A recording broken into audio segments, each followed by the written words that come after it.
I gotta get my headphones on. Hey all, I'm here. This week, I'm not sure I'll have anybody joining me, but I threw an offer out for anybody who wants to come on, to hang out, to host, to do whatever you want on this fantastic show that Digby and I have going on here. So anybody who wants to talk about anything, feel free to hit me up, because I don't really have an agenda today. I did want to share a video, a little video I made with people when people show up, if and when people show up. So there's that. I was perhaps going to talk about literature today, if my friend Tom from Tom. Anyways, Tom's from the Discord, I guess. So, and he and I have been talking about literature and propaganda, and how often institutions will take a work of literature and then they'll use it for their particular agenda, no matter what the original author intended. So generally, I was talking about how, Aldous Huxley had an agenda when he wrote this book, a personal agenda, which I believe largely is to illustrate the folly of technical advances that can distract us from life's meaning. And so structuring an entire society around, centrifugal bubble puppy and, whatnot. So he kind of predicted where we're at today, where people are disconnected from their humanity and they're consumed with technology, which is what this book is about, in spite of what anybody on the right might tell you. So in the chat, we had Woke Mike, a regular viewer, coming back possibly to talk. So anybody else, feel free to speak up and let me know what's on your mind.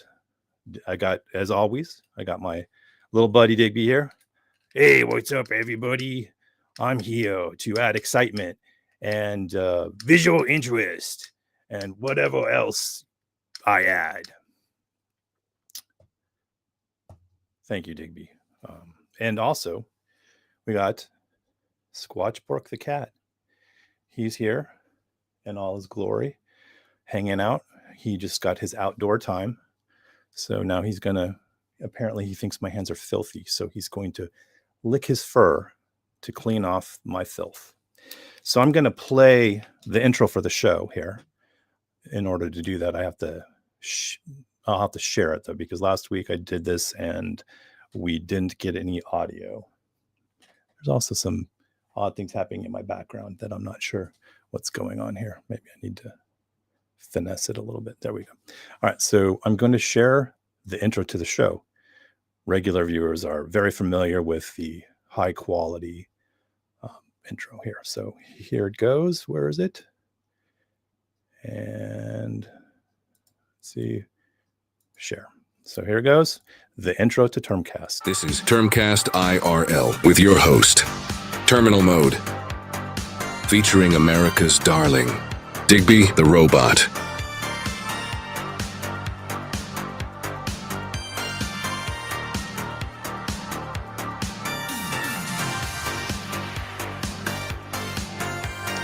And wasn't that just incredible? So we're done with the screen share. I'll share a video later on if we have any interest in that. But for now, I'm going to hold off on, maybe I'm just going to play this other video. I'm going to play it for the 4 people who are here right now. Got to share it again, sorry. And the new video is here. And hopefully it works. I'm afraid you leave me no alternative but to introduce you to 2 of my associates. Stephen is almost blind, has to operate wholly by touch. Donald is a moron who knows only what he reads in the New York Post. I believe they never let a man lose consciousness, however long they may work upon him. Justin, are you saying that you can't see the video? I don't have anybody testing this, but last week it was just the video. This week it's just the audio. So I'm greatly improving the quality of the show for me and Justin. Apparently, Justin, are you going to hang out today, or are you taking the day off? I don't blame you for taking the day off. It seems very slow. Even Digby can't keep the show going. Let's see. I can't even. My buttons aren't even working to get Digby up. Oh, was I sharing the wrong screen the whole time? I think I was sharing the wrong screen the whole time. The audio sounds good. Okay. Well, let's just work through the technical issues here on the stream. This, as usual. I'm going to try to play this video again for you, Justin. See if I can get it going. Let's see. You'll have to tell me if it's working. You're prepping for tomorrow. What's going on tomorrow? Let's see. Okay, so this should share the video. And tell me if it's here. Made this last night. Can I share my tab again?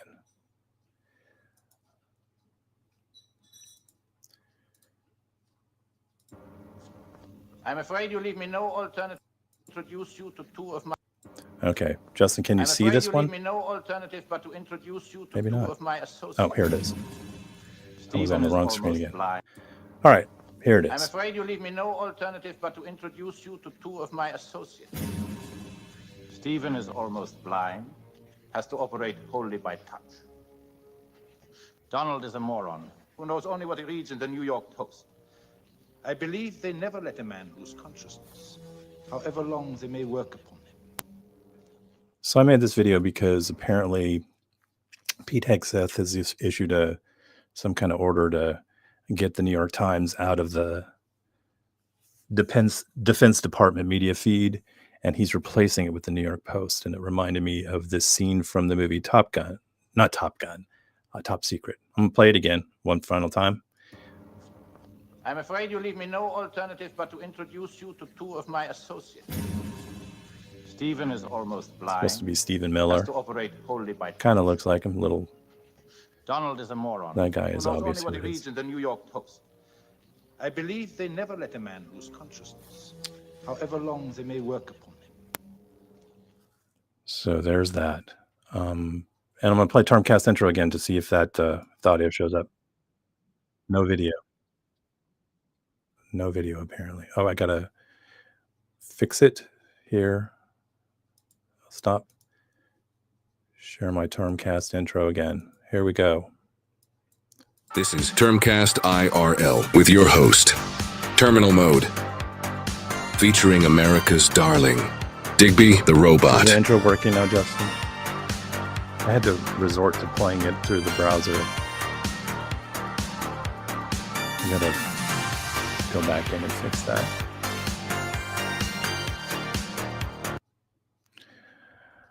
All right.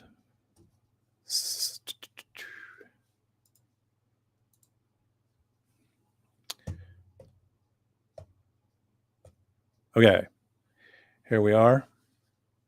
Apparently it's just me and If Only. And If Only was a channel that was slowly, it seemed like it was coming to an end, but now it's filled with new content. So if you haven't been to the If Only channel, visit If Only Timeline at YouTube. Why don't I go ahead and share some If Only content? Let's see here. So it's going to be a second while I pull this up.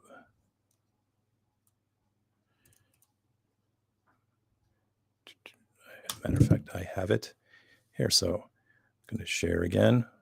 I'm going to turn, Digby's going to be missing for a minute. So we're going to hide him. And again, I'm going to share the, okay. So now we're on the If Only channel. He's got a couple of videos. Some of these are not appropriate for younger viewers, so I'm going to not play the inappropriate for younger videos, but there's a pretty good short here. This one I really like. La Migra. When you see ICE immigration agents in your community, you shout, La Migra! And I'm on the I've ordered my racist stormtroopers after some serious... La Migra. when you see ICE immigration agents in your community, you shout, La Migra! I've ordered my racist stormtroopers to hunt down brown families and kidnap them. ICE race cops are brutal and a little rapey. You can look it up. Protect your community. Shout, La Migra. Well, La that's a Migra. When you good public service announcement from the president. So, anybody out there, or am I speaking into the void? I brought a couple of books out to talk about literature. I guess I brought a lot of books here. One of the books I brought was George Orwell's Down and Out in Paris and London. It was a book where he becomes like a dishwasher and does menial tasks to prove that he is connected to the working class. I enjoyed this book. It's basically just about people scraping enough money together to get bread and cheese to eat so they can go back to work to get money to buy bread and cheese. If they're lucky, they buy a cheap bottle of wine. So that would be Down and Out in Paris and London. This is the book that Tomcat and I were talking about, George Orwell's Burmese Days. This book is about his time spent in Burma as a police officer. So it's a very different than his other works. I think this is one of his, maybe it's his first novel, but after he graduated from college, he joined the police force in Burma. And so I haven't read it yet, but it supposedly chronicles his dislike of imperialism, but he does it through a narrative of his time in the police force. So there was that. If Tom shows up, we can talk about George Orwell. There's Woke Mike again, and Panthapire and If Only. They're supposed to be my usual co-hosts, but I'm giving them a break, or I guess they're taking a break, and I'm supposed to be doing this all on my own because I'm so good at it with my pal Digby here. That's right. You're really, really good at this. And that's why you should keep on chugging away, because everybody finds it so entertaining.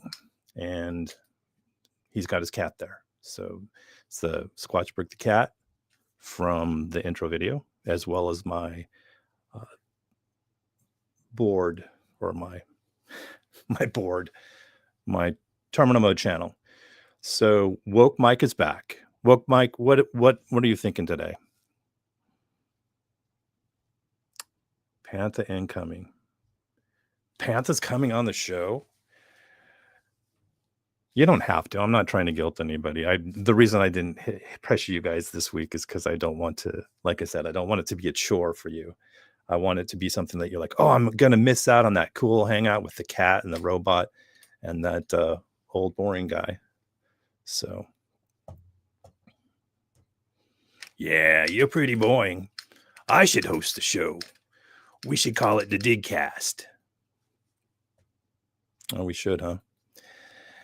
Pantha is cleaning up. Well, I don't let me interfere with your chores, because that's what probably I should be doing. But instead, I'm here.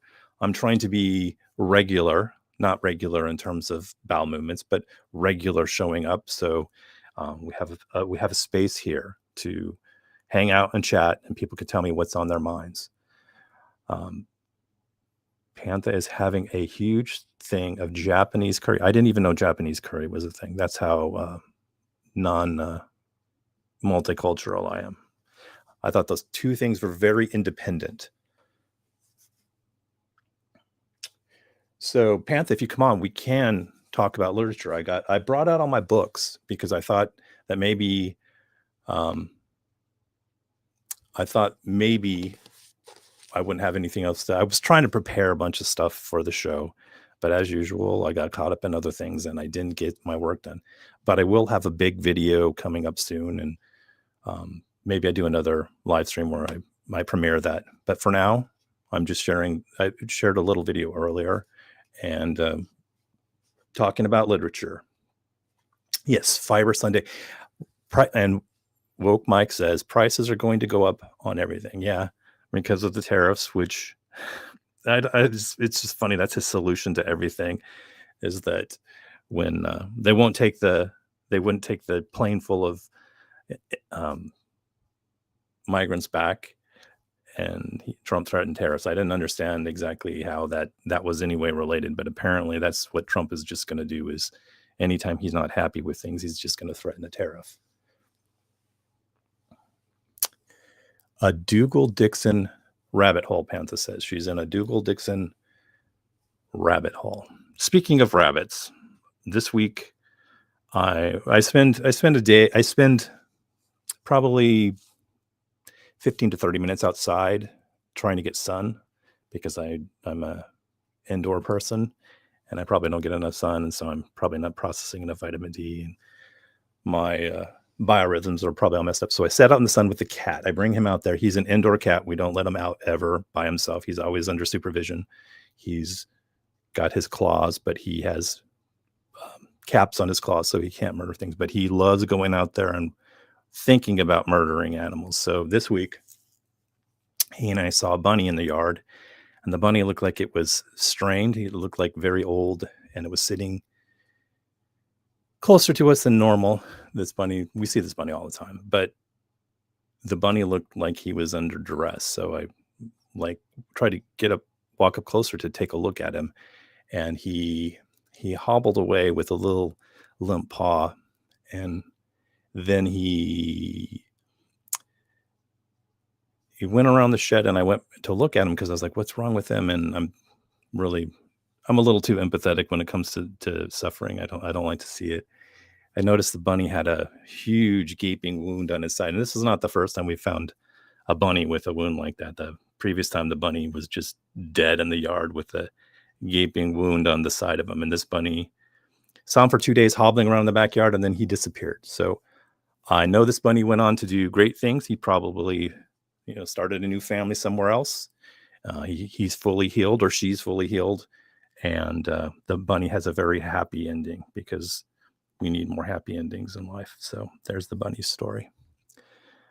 Woke Mike, the price of beer is going to go up.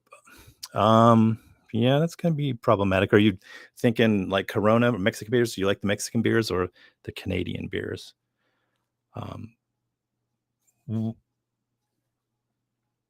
I like to drink Imperial IPA because it's high ABV. So it's like 9% ABV. It's like close to having a glass of wine. I hope the price of beer doesn't go up too much. But you have to tell me a good beer, Woke Mike.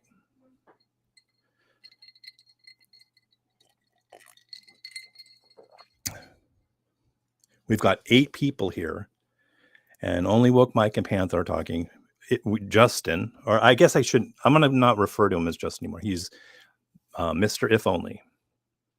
So we're trying to divest If Only from its personality, so it doesn't get doxxed and somebody comes to his house. Budweiser. You hope it's not you hope what Budweiser beer are you? Budweiser. Yeah, I don't drink Budweiser at all. Yeah, Justin is iffy, Pantha. That's for sure. I like, one of my favorite beers is Voodoo Ranger by is a brewery, New Belgium, I think. They used to be like a worker cooperative, so I think New Belgium is the company.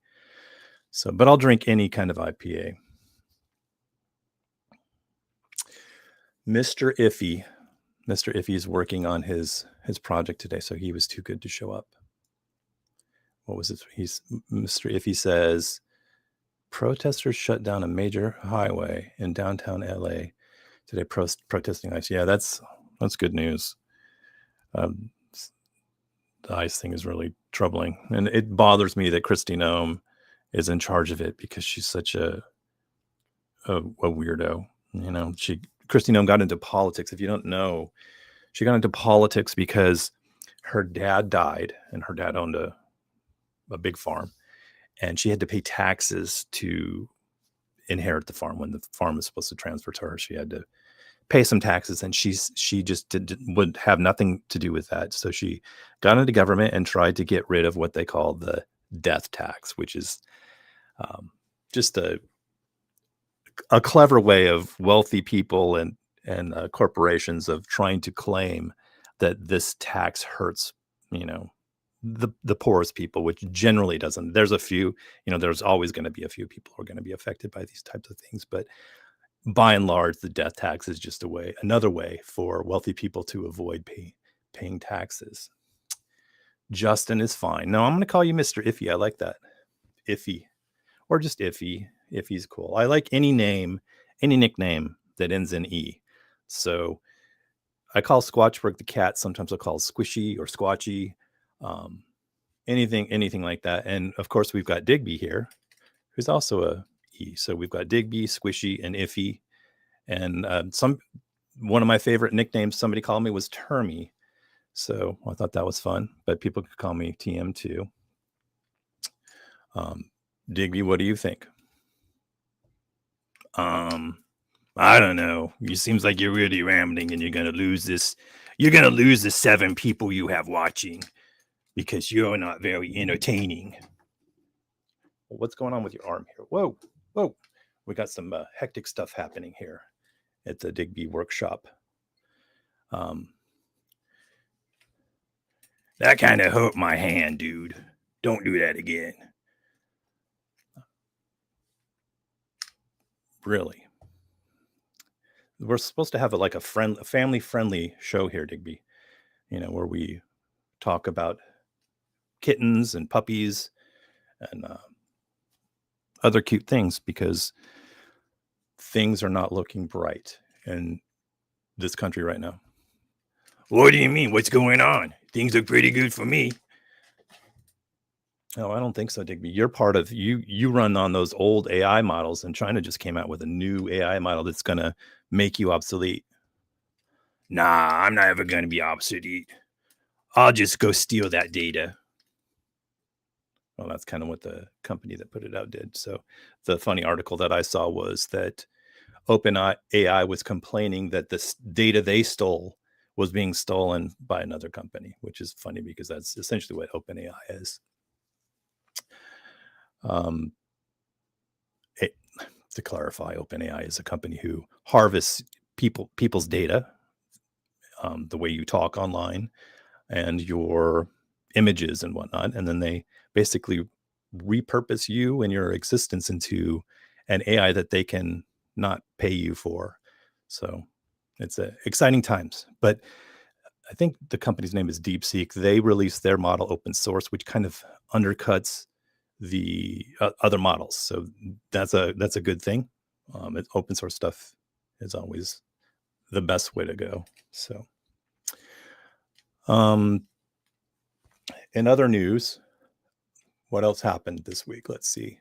Apparently Trump is purging the Department of Education of all of the DEI hires, which is, I'm pretty frustrated by the fact that the media doesn't push back harder on this whole notion of DEI and how it's not really a woke program. It's just a way of trying to make our society more egalitarian and inclusive of other people, because historically white dudes have had too much power in terms of jobs, in terms of wealth.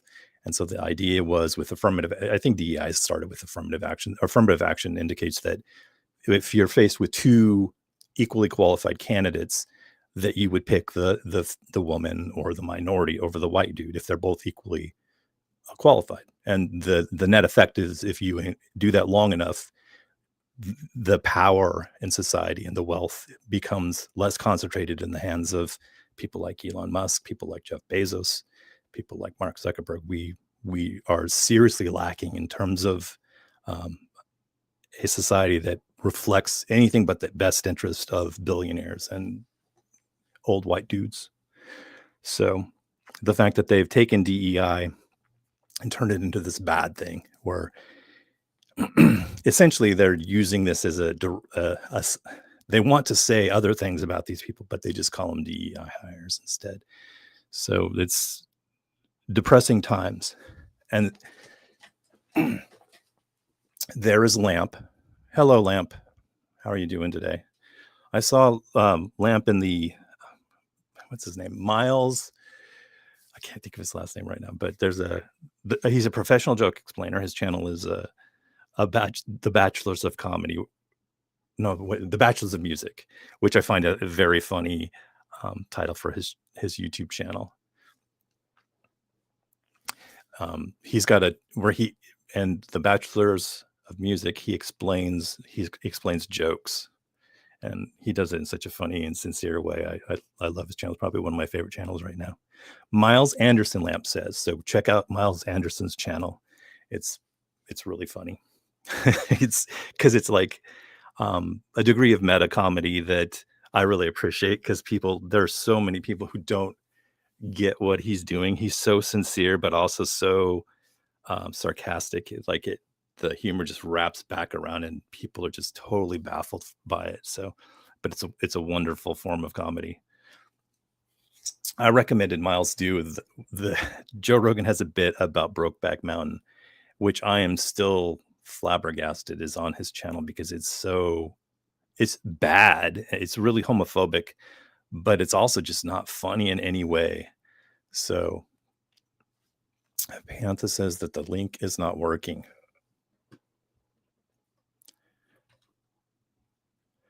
Oh, okay. So it's Miles and his friend Brian. The channel only popped into my feed within the last week or so, I think. So I think he's on the rise, though. I'm gonna take a moment here, Digby. You're gonna have to just stare at the camera while I try to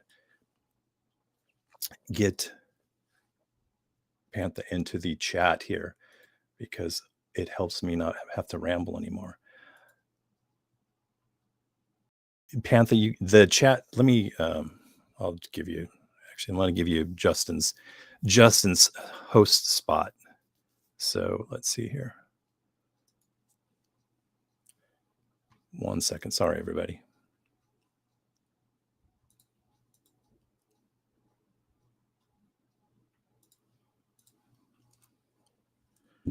Whoops. Okay, so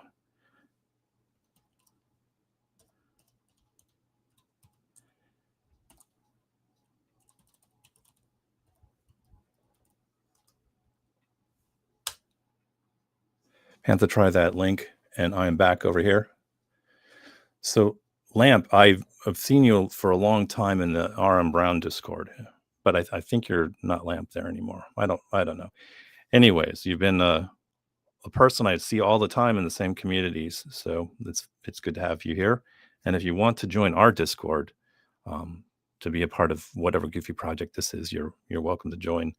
I'm on the If Only Discord too, or the JTB Discord. That's where we kind of got started, but I started my own Discord to kind of focus more on AI goofiness, and this channel more, and not annoy people with my constant self-promotion. So we've got 2 channels, but they're kind of sister channels, and Justin and I are kind of creative partners. So if you want to join any of those, let me know.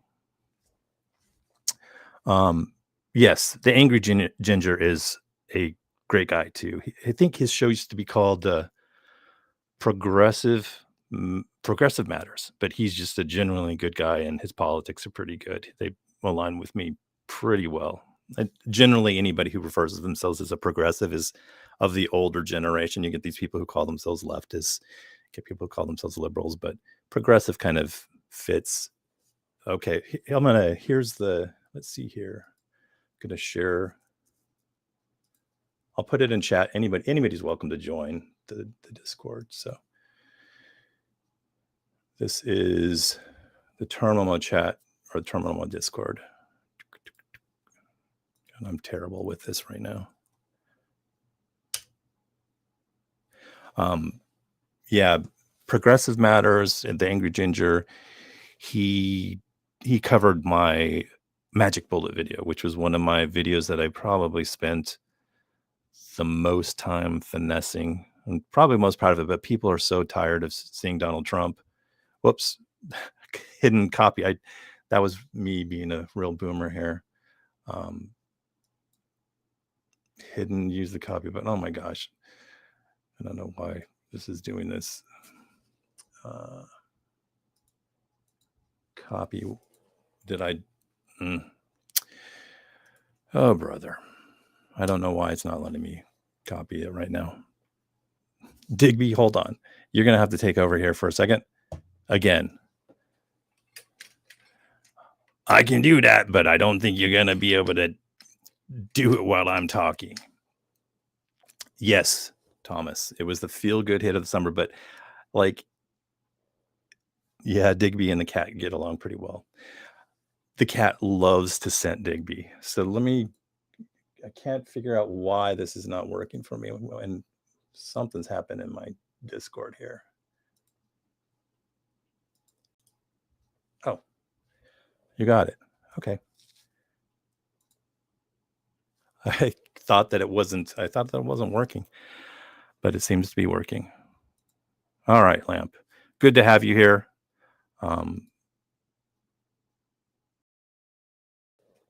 And Thomas, you're welcome to, like, Panther was supposed to join. Thomas was going to call in and between his work breaks, and he was going to possibly talk literature with us. Thomas is very well read and informed, so I brought my books along because I thought that I could share books and we could talk about literature. We could be highbrow for a change. I found this book in my library when I was moving stuff around. Let's see here. I'm not on the camera right now, so here I am. I found this book called The Power of Nonviolence: Writings by Advocates of Peace, which is funny because we were talking about this on the Discord the other day. We have a lot of people who are talking about Luigi Mangione and how whether or not violence can be justified, and it's a really sensitive topic because the people on Twitter and whatnot can be really glib about it. But it's a complex issue. I'm not one of those people that's like, oh no, you can't, what he did was wrong or whatever. I mean, I totally see why people consider him to be a hero, but it's a very sensitive topic in terms of, people on the left generally believe that we should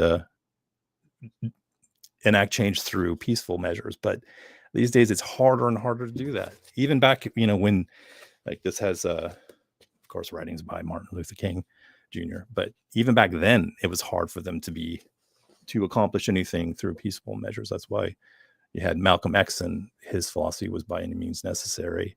And he generally was the more active advocate for change versus sit-ins and whatnot. It doesn't want to work for you today. Yeah, and Thomas, you can call in anytime. The link is there. Panther, just try the general link. Here, I'm going to give you just the general link. And it's in the just try the basic link that I put there, because I'm really rambling and we could use some direction here. That's right. He needs some direction. And that's what I'm going to do when I don't have anything to say, is I'm going to just have Digby repeat what I say. That's right. You're just going to have me repeat what you say. So, anywho, I shared a video again. I'm going to share this video once again. I think I have it so I can, this was a video I spent maybe 5 minutes working on. And I'm kind of, Thomas wants to hear about my books. I am really terrible about managing my train of thought and interrupting myself by reading the chat. So I'm going to share this video again that I made, and then I'll talk more about my books that I put over here. So I'm going to share my video. It's called, oh no, it's not here. I'm going to have to put it back in here. I guess I switched it. I was sharing Justin's channel. So I'm going to share video again. Here it is, everybody. This is a video from the movie Top Secret, and it's about how Pete Hegseth replaced the New York Times with the New York Post in terms of media coverage for the Defense Department, in the media pool or something like that. So here it is. I'm afraid you leave me no alternative but to introduce you to two of my associates, Stephen is almost blind, Gall is has not to operate perfect, wholly but by touch. Donald is a moron who knows only what he reads in the New York Post. I believe they never let a man lose consciousness, however long they may work upon him. okay, so there that was again. Exciting. Now, that movie is made by the Zucker brothers, and the Zucker brothers are fairly conservative, right-wing dudes. But some of their comedy is not too shabby, and Top Secret is still, I think, a pretty good movie. It has a lot of good, really good visual gags, and Val Kilmer is just really good in it. So I'd recommend that movie if you're looking for a goofy comedy. My books. This I have to, anytime I talk literature, I have to bring this book in. Breakfast of Champions is my absolute favorite book of all time. And I read this when I was 15 or so. It was in my AP English class. It was just on the shelf there, and I guess the teacher was a Vonnegut fan, because this is one of his more racy books. It's not his classic. Everybody generally, you read Slaughterhouse 5 because that's the book. It's like, got war themes in it, and it's about the firebombing of Dresden, so it has a lot of relevance. But I find Breakfast of Champions to be superior in every way. What do you think, Digby? I think Breakfast of Champions is a really good book. The guy, Dwayne Hoover, he thinks that everybody else is a robot and the world only exists for him. Yeah, that's called solipsism. Solipsism is when you believe that only you exist and that everything around you is for your own sensations. I don't know. Your own, not really your pleasure, but anywho. Have you read this book, Digby? Nah, it's part of my language model that I was programmed with, and I was told it was really good. So there's that. Okay, so I got to pull up chat again. I lost my chat, so I am very incompetent here. So I'm going to catch up on the chat here. We've got Pantha's going to restart her phone. She better do that. I say that I don't want to guilt Pantha to come on and talk to me, but I'm going to guilt Pantha. Link will not work on laptop, maybe on the phone. Okay, however you want to do it, and if you can't make it, just having you in chat is good enough, even though I'm rambling here. So again, Breakfast of Champions. So this is kind of like my Bible. I read this book when I was 15, and it just resonated with me so much because he's so flip. One of the best, the intro of the book is how they teach kids that Columbus discovered America in 1492, and he has a little doodle of 1492, and he says that people had been living on the continent for millennia before that. 1492 was just the year that sea pirates came and started killing them. And so when I read this when I was 15 in school, it was dramatically in contrast to the typical propaganda you get, through English courses in America. They're very, as Thomas and I were talking, a lot of the literature is distorted. Like if an author has a particular perspective that is in any way twistable to what the people in charge want the story to be about, they'll take the story. So the classic example is Animal Farm, and people using it as a argument against socialism when it really is about authoritarianism. And okay, I'm going to distract myself again by answering Lap's question about DeepSeek. I have not used it yet. I haven't even really looked into it. I just knew that, when it came out, the NVIDIA stock took the biggest hit that it ever had, or took the biggest hit that any stock had ever had since the history of the stock market, because basically this company undermined the whole NVIDIA ecosystem, in which you have to use their CPUs to do your AI. They didn't make that requirement for these newer models.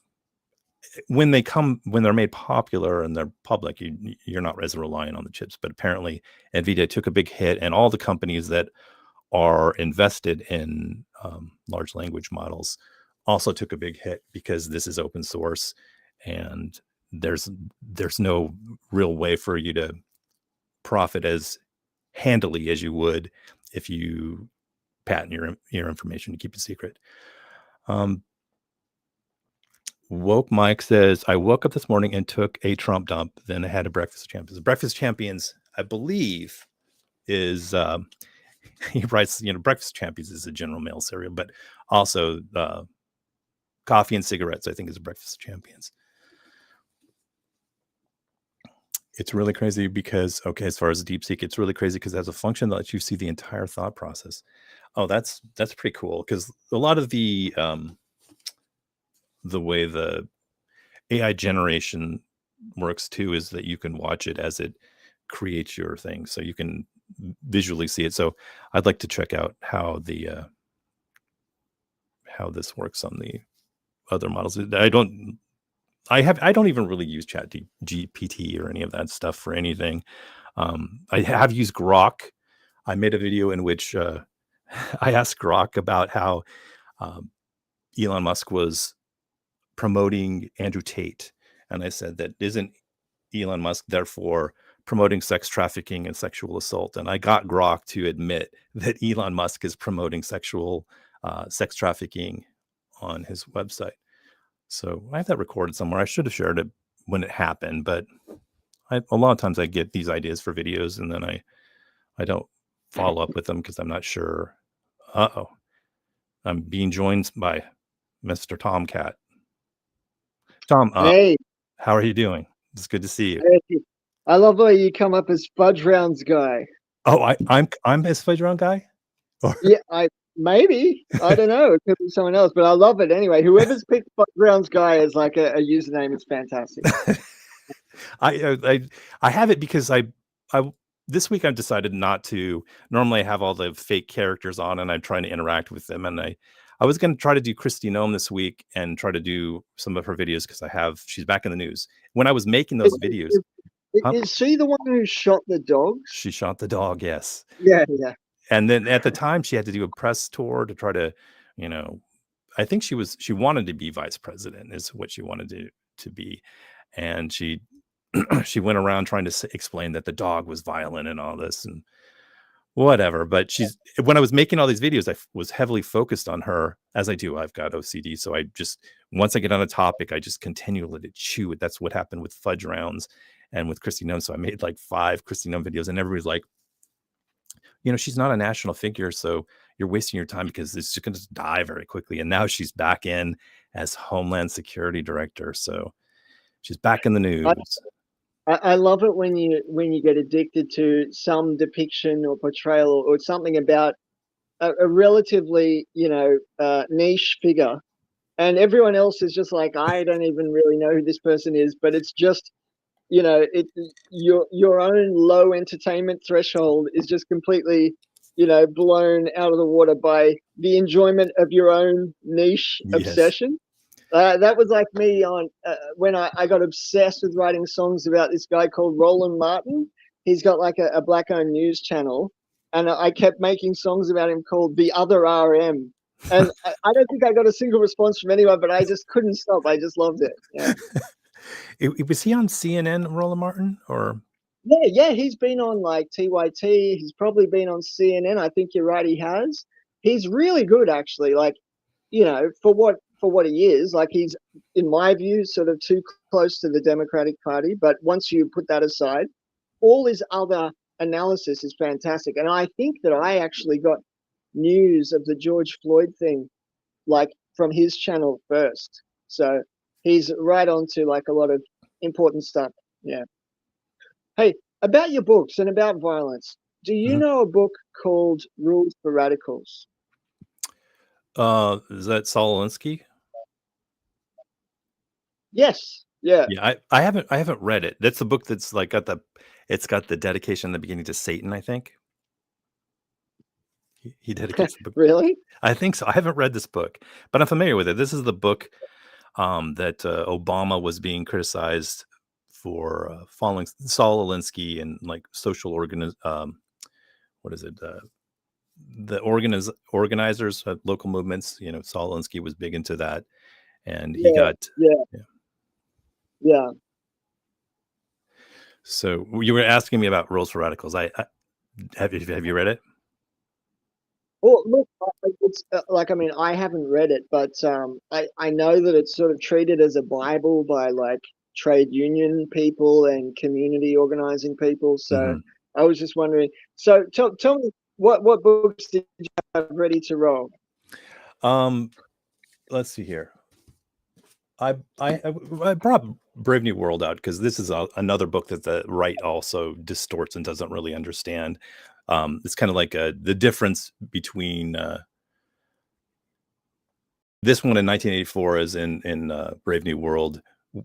People embrace technology, and technology becomes the way that we become pacified, and so it's different than. It's not really even like I don't even know if it's dystopian, but the right doesn't understand that book either. I brought out, because we talked last week about it, I brought out my copy of The Fountainhead. No, not The Fountainhead, Atlas Shrugged. I haven't read The Fountainhead. I've read Atlas Shrugged, which is like a really it's this book is a slog. She just repeats herself on and on and on about how Who's the author again? Sorry. Ayn Rand, Atlas Shrugged. Oh, okay. Wait. Sorry, what's the book? Because I dropped out for a second. You, Atlas.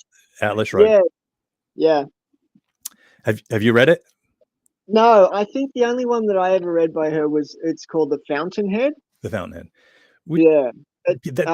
That book hits hard for a lot of people when you're like in high school and whatnot, because it's about being controlled by forces and being a creative person. That book inspires a lot of people. The Fountainhead. This one is just like I don't know. Yeah, I mean, like I really don't know how libertarianism really convinces anybody, because the problem I've got is all you got to do. Like, I remember Lamp in chat saying like being raised an objectivist, and it's like, well, it's true. Everyone's got their rational self-interest. I agree, but what I don't get is how people can look at the world around them and not see that if you're a libertarian, you should be opposed to the like libertarianism basically gave us the world we've got right now. Like, just being able to accumulate power indefinitely has led to the world exactly as You're see breaking. it. And the state as we see it is basically derived from libertarianism, because it was powerful people setting up structures that benefited them. And they did it willingly, they did it voluntarily for them, and it's involuntary for the rest of us. I think libertarianism is a great principle if it was applied consistently, so that you could have, libertarianism for the individual, and you have to constrain large organizations in order to maintain liberty for the individual.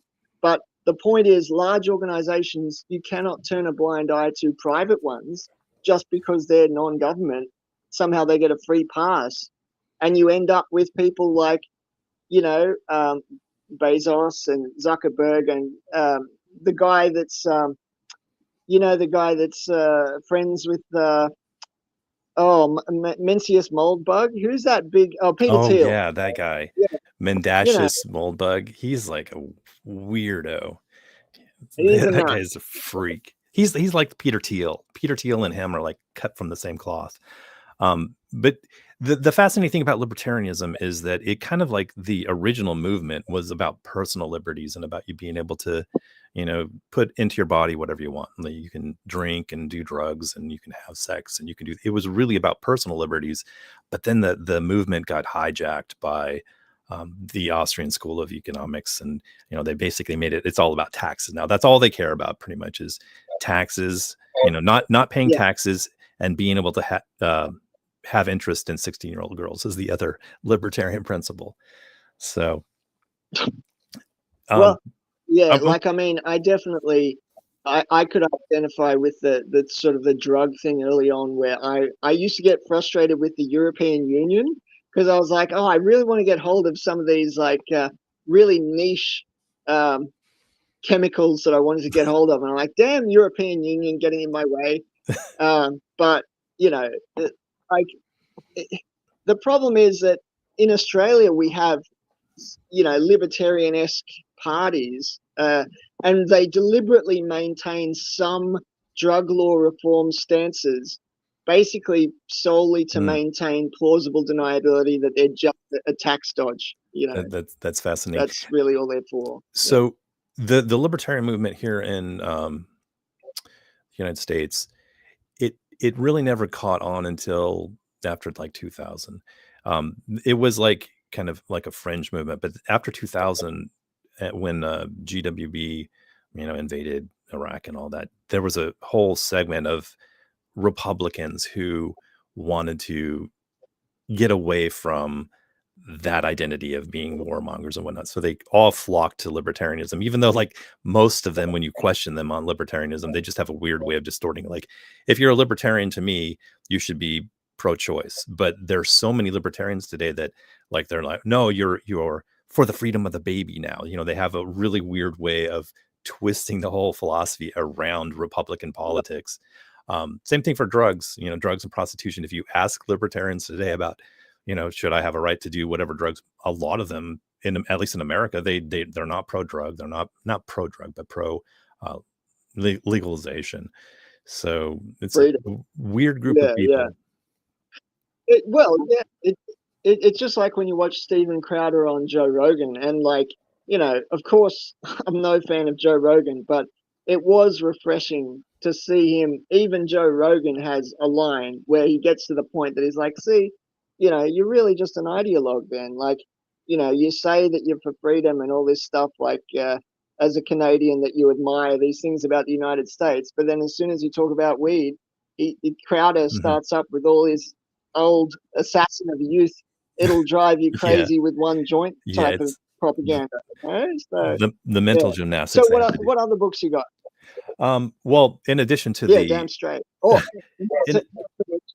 the mental gymnastics over the Zeke Heil, but carry on. I have 2 biographies of Ayn Rand. So I have Goddess of the Market, Ayn Rand and the American Right, and this other one is Ayn Rand and the World She Made. And they're very interesting because they get into her personal life and how she, even though she said these things, her personal life was one in which she didn't embrace the values that she said she did. Like, famously, like, one of her lovers got with another woman and she kicked this guy out of the objectivist group. You're supposed to be pursuing your own selfishness and your own enjoyment. And she basically was she kicked this guy out of the group because he was following her principles, which is so hilarious.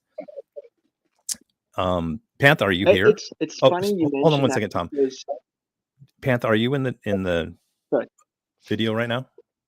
Yeah, can you hear me? Okay, yes. All right, I just wanted to say hi and thanks for joining us. So, Tom, continue with what you were saying. You were asking about my books still, or I have a pretty big library. Oh, yeah, I was only going to... I've got a library that I've got to chuck out because I can't afford the storage anymore. But I was only going to mention that, did you know that MLK was floated as a potential co-candidate probably for the 1968 elections, if I'm not wrong, and that his other candidate, his running mate, was going to be Dr. Spock, the baby doctor, the one that advised parents to just be easygoing and loving and kind and caring to kids.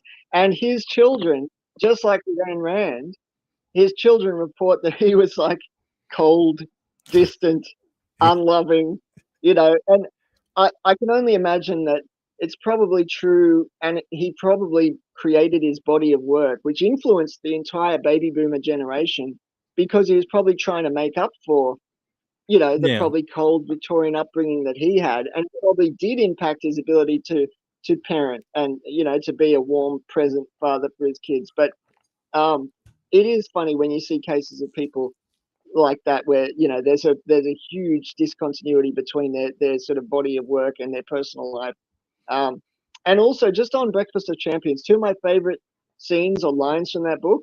One is it gets into the movie, which is when the star, I can't remember his name, the writer, Kilgore Trout, he accidentally steps in a yes, Kilgore Trout, and he steps into a pond which is contaminated with like a plastic resin, and it like polymerizes around his leg. So when he steps out, he's got like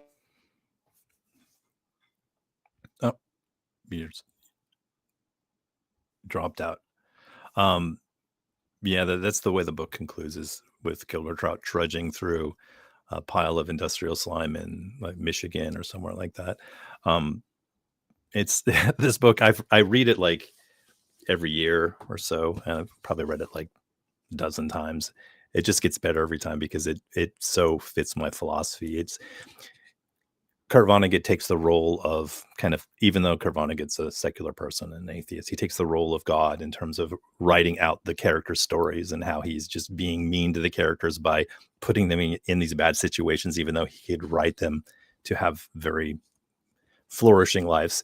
Kilgore Trout is a science fiction author named after Theodore Sturgeon, who was a science fiction writer at the time. Theodore Sturgeon wrote for Star Trek and Twilight Zone, and he also wrote a lot of speculative fiction. He was a very compelling writer, but also very unknown. And so Kurt Vonnegut made Kilgore Trout as a homage to Theodore Sturgeon. And so Kilgore Trout, throughout the novel, he has all these, he's writing these little interesting stories. He can't get his stories published anywhere because nobody's interested.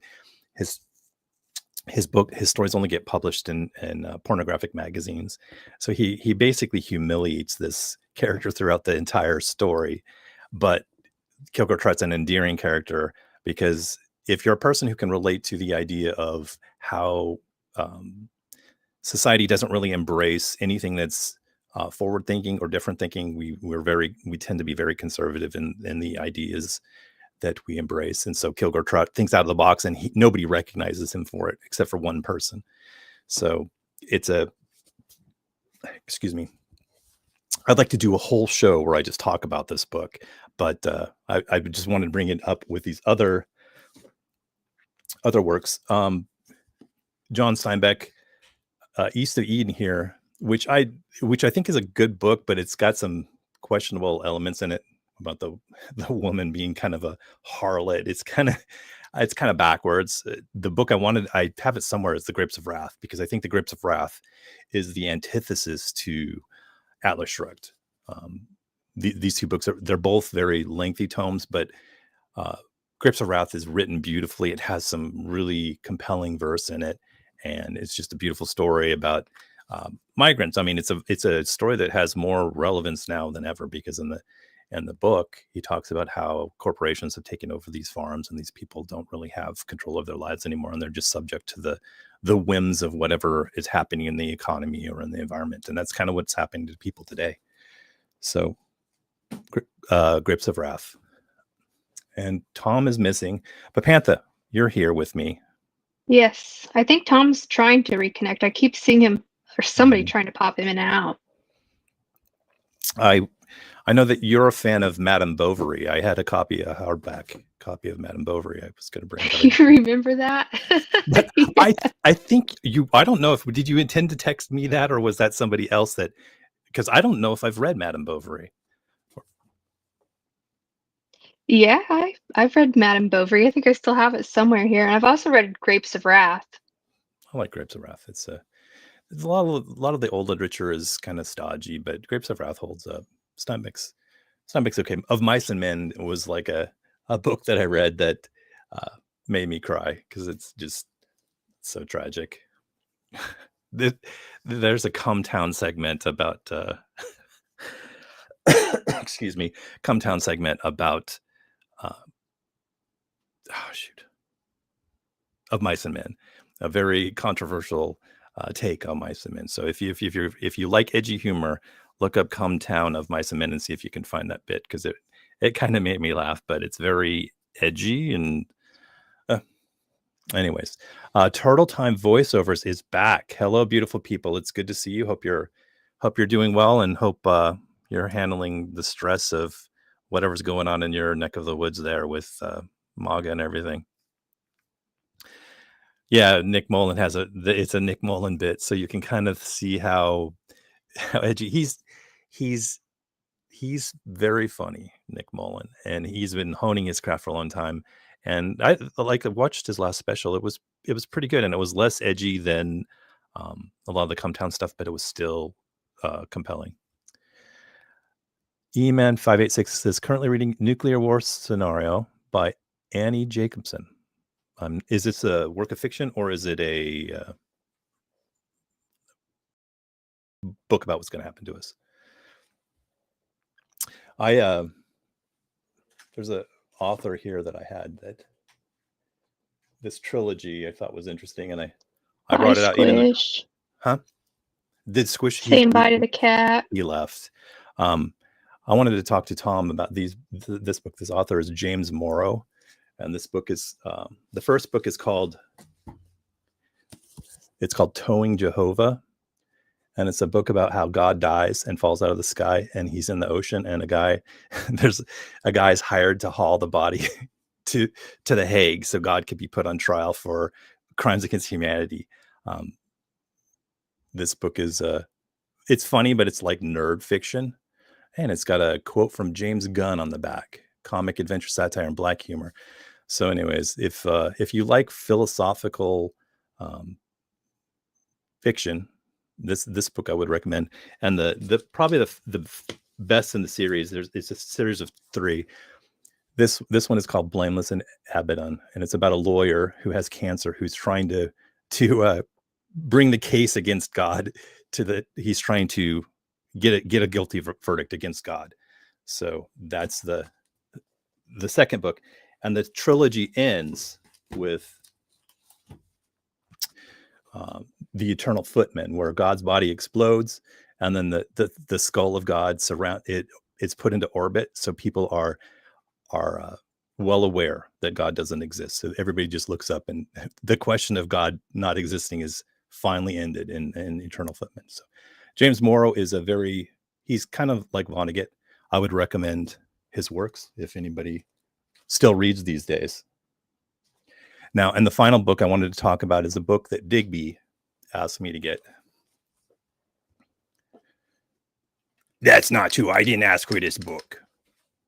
Yes, he did. Digby asked for this book, and here it is. It's called Naked Came the Robot. And I've talked about this book before. It's really bad pulp science fiction, but it's written by the guy who did Enemy Mine, which was a good movie, and I recommended to Panther before. Look at that cover. It's so good, isn't it? It's so... The funny thing in the book, this book was terrible, and I don't know why. I think I read it just because I actually ordered this book just as a prop to use for Digby to read, because I thought Naked Came the Robot would be funny if he's reading this book.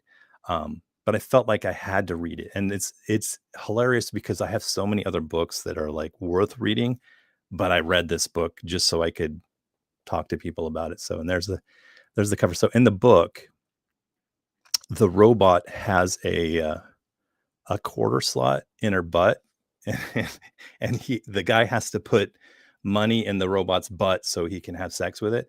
And like, I guess when she runs out of time, I think it comes from like arcades or something. You had this idea that you're putting quarters in this video game or whatever. Something happened to his penis when he didn't have enough money, so he had to keep inserting quarters into her butt.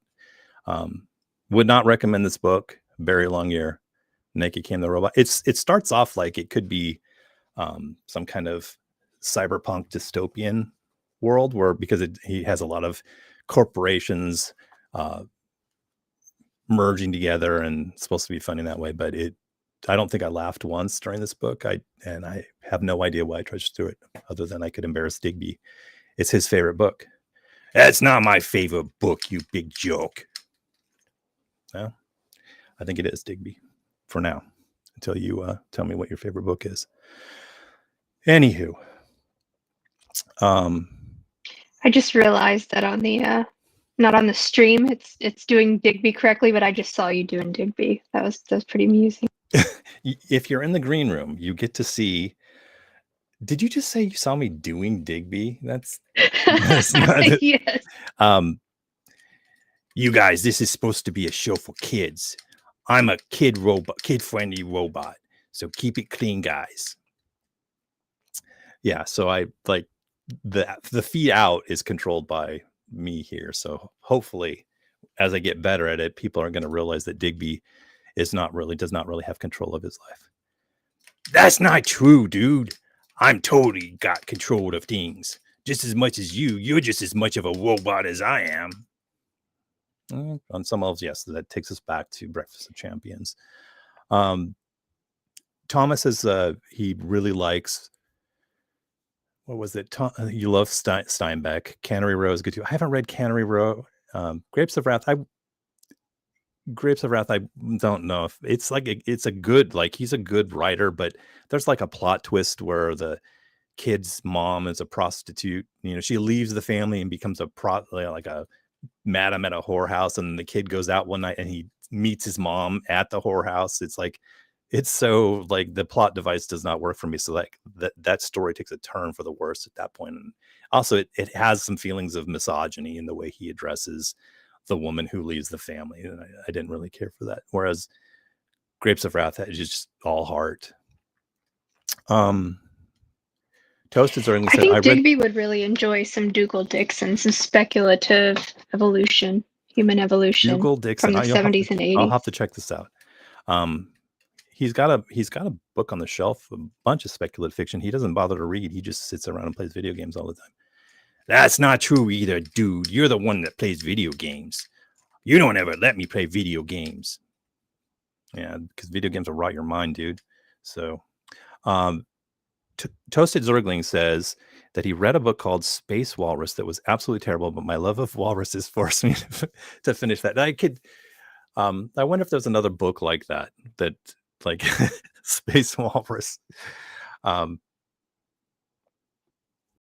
I wonder if there's a book that I read that I trudged through. That Naked Came the Robot was a book that I trudged through. And Atlas Shrugged is clearly a book that I had to do that with. When I was in high school, all the AP English dorks, because I went to a very conservative school, they were all about Ayn Rand and just how great she was, and that if you didn't read her work and you didn't understand her, you were just a moron. And I ended up reading Vonnegut instead, and he's like the antithesis, just like Steinbeck. Both Vonnegut and Steinbeck, their work is filled with empathy and concern for the human condition, whereas Ayn Rand's work is just totally consumed with yourself, that you're the most important person and you need to achieve your own personal greatness, and everybody else is a moocher out to take advantage of you. So I feel like I'm rambling, Pantha, so give me some direction. You're here. being very being very intellectual right now. Am I? It's like, for the longest time, Incubator is my producer. We've been working together for 30 years now. Like, we started doing music together, and now she's kind of the behind the scenes person behind approving of what I do. She has to make sure that it's appropriate and that I'm not embarrassing myself. She was concerned that all the videos that I put up on YouTube are very goofy and stupid and they make me look like a dumb person. She's like, you gotta show people that you're not just a clown. So maybe I'm trying to make a little bit of effort to prove that I'm not a clown. Iffy out there, everybody should go visit the Iffy channel. It's very iffy. Grapes of Wrath was your one book. Did you really read Grapes of Wrath last year, Iffy? Because you said you couldn't even finish your Ho Chi Minh biography, according to you. Or are we supposed to have a different public face and say that you read Grapes of Wrath? Anyways, Thomas says there's a bizarre book about wargaming nuclear war called Report from Iron Mountain, supposedly written by the Rand Corporation in the 1960s. Yeah, there's a lot of weirdness, in the interconnectivity between literature and government. And so I wouldn't be surprised. Reading with Digby would be a great stream idea. Yeah, the thing is that I don't know, like, I thought about just talking about literature today. I'm not sure how much interest there is. I love books and I don't read enough. There's a book that I've been meaning to read. I want to read Babbitt by Sinclair Lewis, because it sounds exactly like what we're experiencing right now with Trump. It's about a person who has no like moral backbone, and he does everything possible to rise through the social network. So I want to read that. And I need to read Moby Dick. I haven't finished Moby Dick. Every year I pick it up, and I love this book. I love the way Melville writes, even though people say it's slow and it draws. I just love it, because he's also very scathing and underhanded ways. Like, there's a line in the book where he says that it's safer to sleep when Ishmael has to take lodging with Queequeg. He has to sleep in the bed with his cannibal, and he says that it's safer to sleep with a sober cannibal than with a drunken Christian. I love when you have books from that period of time that have these jabs at mainstream values. So he earns a lot of my respect, and I wish I could get through this book, but it's like it's long, and I always get distracted by having to make a video or doing these other things. And every time I go back to the book, I'm like, I have to start at the beginning. So I've started this book probably 30 times. I just don't really have the time to read anymore. I just listen to Yeah. audiobooks.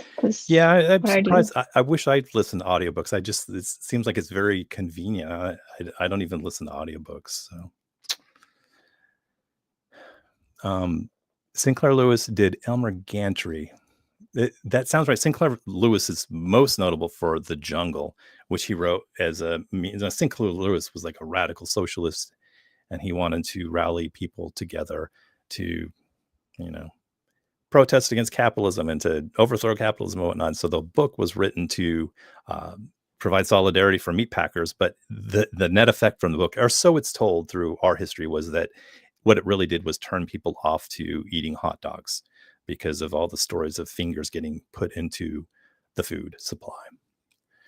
So, Turtle Time says, can we get links again for any YouTube channels you recommend that may be challenging to find? It depends on what you're looking for. We got like a lot of different, we got a lot of people who are really into YouTube and finding like the best stuff. Like Pantha here, if you're looking for science or you're looking for weirdness, Pantha could guide you in any number of directions in that. In terms of politics, we've got a lot of people who know, the good political channels too. So if you let us know specifically what you're looking for, I'm sure people could share some awesome channels. I could share some links. I should probably load up my laptop then so I can actually screen share something. I like the fact that I've got me on screen with just a big black space. I wanted to use the picture of you that you shared. What was it? The drawing that Jay did as your avatar. I was going to animate it for you. You want me to share Jay art? Is it? I could see what I got. You had the one where you're a vampire with your fangs. Which one? Which one? Not a vampire. A demon. A demon. Yeah, because I was like thinking of putting it like I've got a number of tools where I can animate it and make your eyes move around, make you talk. That'd be funny. Turtle Time Iffy. The Iffy channel is If Only. That's Justin's channel. There it is. You're upside down. So it only comes in upside down. That's how I saved it. I wonder if I could flip my whole thing and I could be upside down. You saved it upside down. Right, that's how he sent it to me. And anyways, that's how you're going to be hanging. You're hanging upside down. Progressive political channels, If and or Iffy. Iffy is Justin's channel. He changed his the name of his channel to If Only. He's trying to have more of a divestment of his person from his art, which is probably safe to do these days. But I think if people want to get you, they're going to get you. So Troy McClure, your crazy friend, hasn't heard of something called the food chain. Is this the Bovine University episode? Thomas, your knowledge of The Simpsons is incredible. You pull quotes all the time, and I'm like, man, I thought I had I know I can quote a lot, but I think you are probably the premier Simpson quoter. That quote you had the other day of what was it? It was from the episode where Lisa Simpson becomes president. The rabbit that's a cow or half cow or whatever. None Superior is here. None Superior is a patron, and I neglected to mention None Superior last time as funding this entire project. None Superior and Pantha are the backbone. This project wouldn't exist without the support of our lovely patrons like that. And I didn't mention None Superior last time, even though Digby insulted Toasted Zergling for being on the free tier. The only reason that free Patreon tier hit me was because I was watching who is it? Nick Lutzko. Nick Lutzko. I love his music. He's a very creative fellow. He does live performances on his YouTube channel, and he's like, I don't know why any of you were on the free patron tier. And it seemed very insulting. So I was like, it was just in the back of my head. None Superior didn't. Yes, Toasted Zergling. I insulted Toasted Zergling just because, like, I was trying to think who was on the free tier. I don't know. I think Gordlock is on the free tier. Maybe Gordlock is not. There's only 3 people on the pay tier, and it's not like it's the Patreon was set up because I was hoping my actual wealthy friends in real life would use me as a means of commercials for their products and services.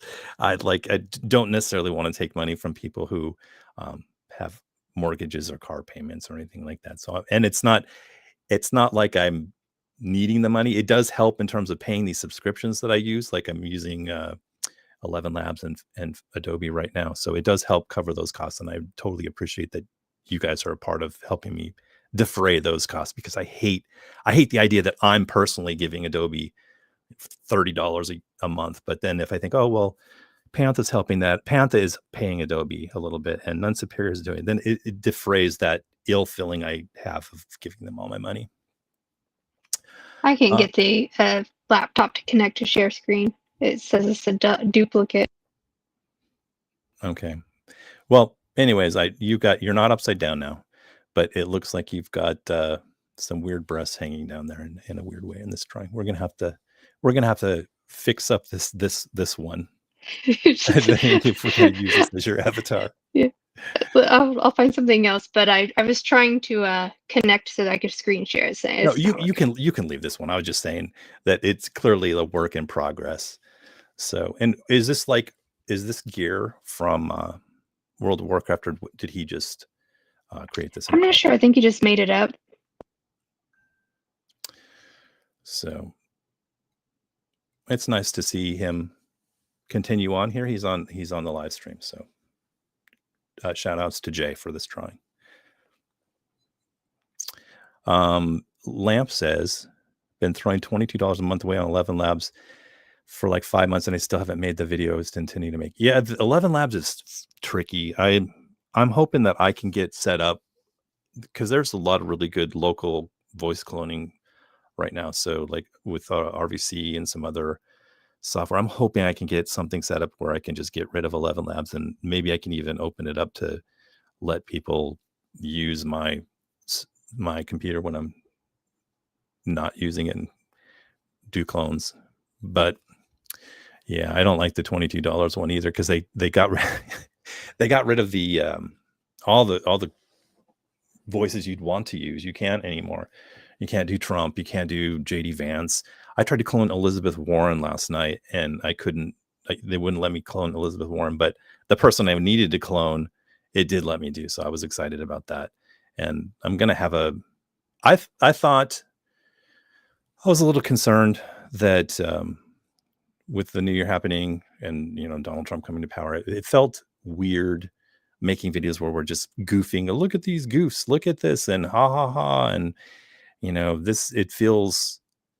it doesn't feel good thinking that I'm just doing this thing that seems futile, even though it might make people laugh. It feels odd when like lives are being devastated, like people are, their job, their careers are now being thrown out if they're anywhere connected to DEI or whatever, or if you're, a child of immigrants, your family's being destroyed. It seems odd to make jokes about, how goofy these people are, when these people have moved from being goofy to being dangerous. So, but I'm going to try to still make a video, and hopefully it'll be funny. I got a good idea for a Christy Gnome video, and once I make that video, I'll probably get back in that OCD mode where I'm just making a series of Christy Gnome videos, and then we could put them all together and go through another tier list. Toasted Zergling. Some of us need the gallows humor to help cup. Yeah, I'm huge. I agree with him. Yeah, I think that's why Pantha and I are probably lifelong friends now, is because we have a very dark sense of humor. And look, we need to go through his, once everyone's confirmed, we need to decide who's going to be the first ones to get nixed. Because you know how that goes with him. Yeah. I'm hoping, like, I can't wait to see the feud between him and Elon. He's already doing things like to cheese off Elon. Like he brought on Sam Altman for that $500 billion AI project. And Elon was so upset about that. He went on Twitter and started ranting about Sam Altman, because I guess they're kind of not on good terms. So I can't wait till we get the fallout between him and his peeps, because like it's going to be the most epic meltdown. Yeah. I'm excited. Yeah. Lamp says always have to find humor. And yeah, that's the thing for me, is like humor is, there are two things that probably keep me alive, like from just not ending everything, is music and humor. And like, it's hard to mesh those things, you know. Musical humor tends to be very goofy a lot of times.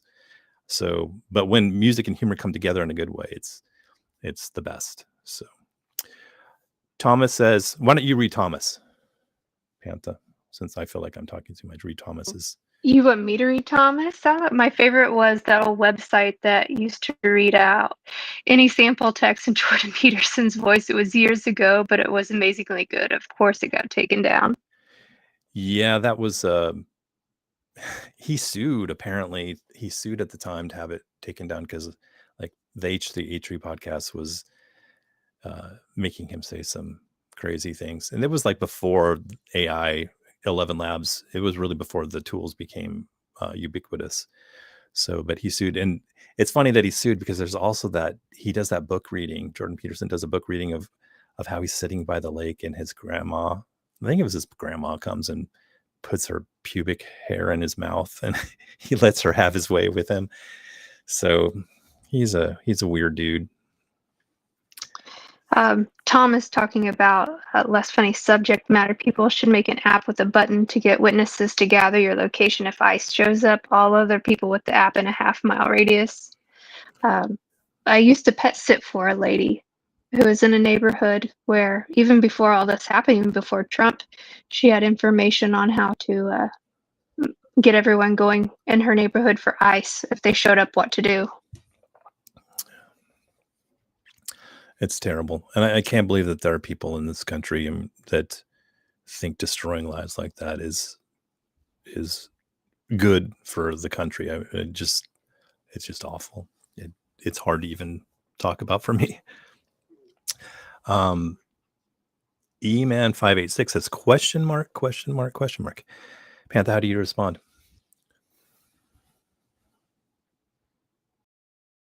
The question mark. I was hitting the wrong button there to mute there. Huh? What is he hawing about? I don't know. Maybe he was questioning the Jordan Peterson book reading. I can't.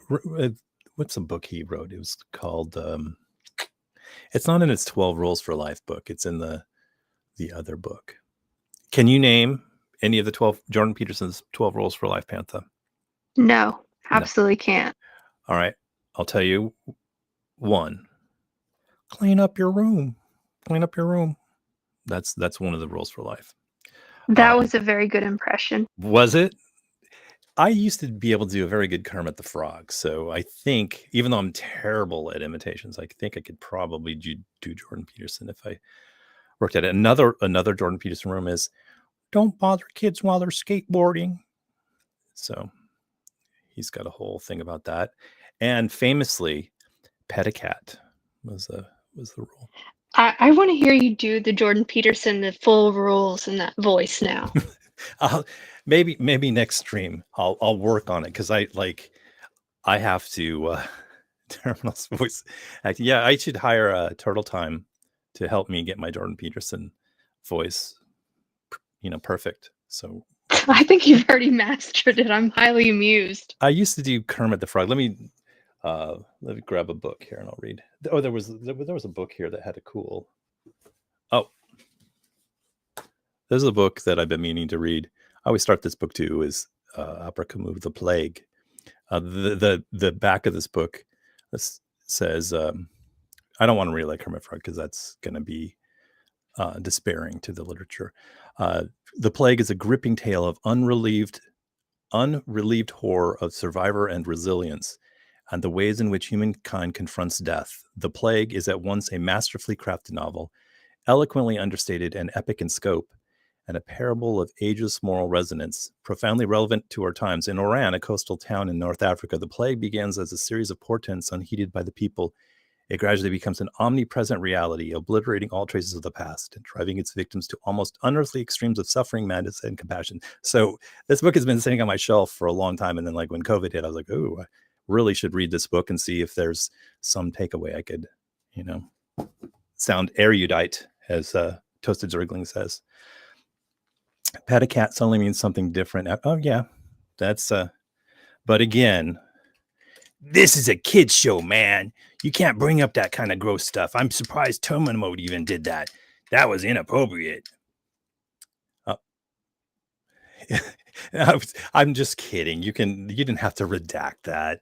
It was true. Oh, go ahead. The true story, same lady who had the that I pet sit for with the ice information taped to her door. They showed up. No, never mind.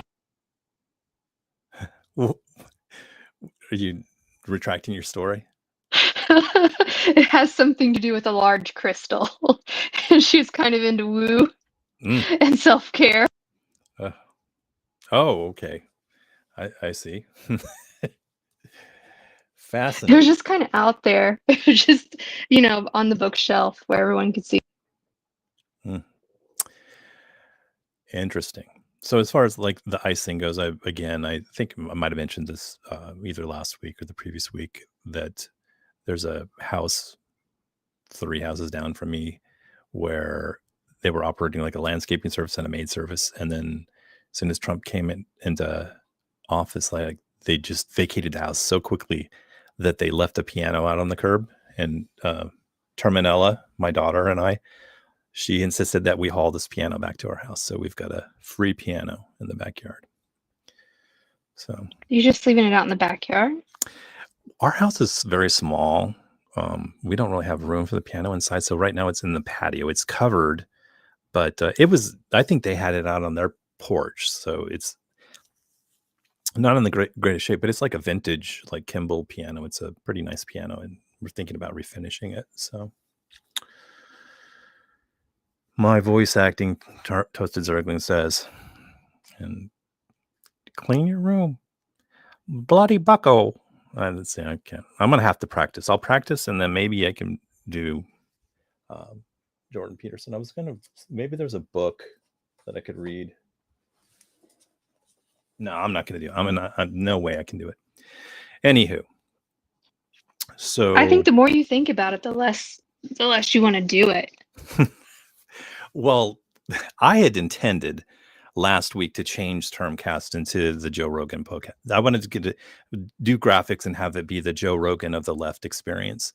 And I was going to no longer, even though I'm not dressed up as Temple, the whole bit was supposed to be when Justin and Chudley and I were first starting to talk together online and try to do politics.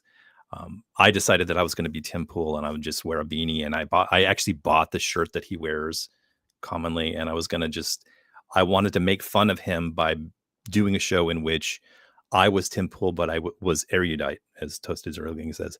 And I was well read and I had all these books that I could cite. And I was always being insightful. I was the exact opposite of what the TIMcast show is.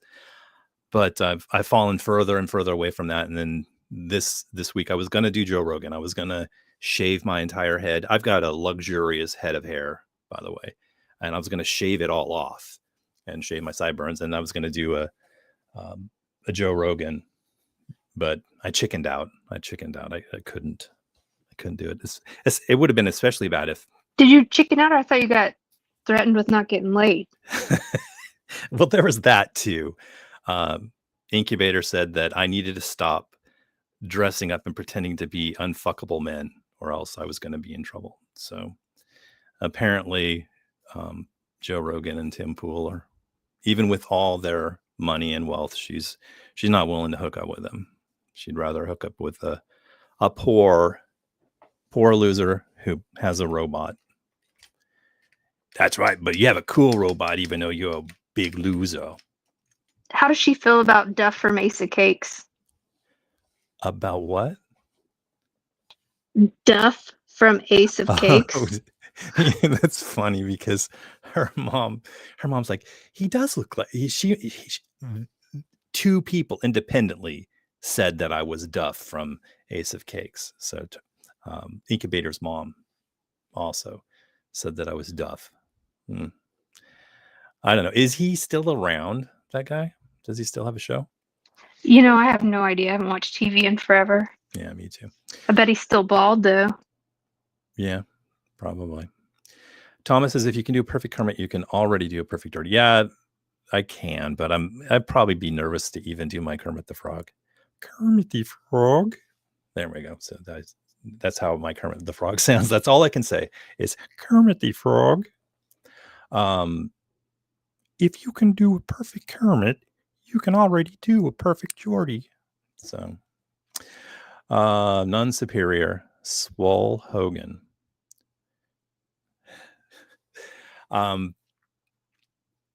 Toasted Surgling says, bring up a picture of him. Get the stream demonetized. This might be the first stream that doesn't get demonetized. Every week it gets demonetized for some stupid reason. The best is when Justin is singing along to Sting. If I ever lose my faith, that was like really worth the demonetization of the 0.026 cents that we make on this stream. So, anywho, I see you changed your image to the sweet corn soup. Have you ever had these Indian soups? And I can't hear you. You're muted. I have not. I'm trying to get a picture of Duff up here. I'm trying to do it on my phone. Thank you. No, listen, I don't think we need to bring up Duff. Okay.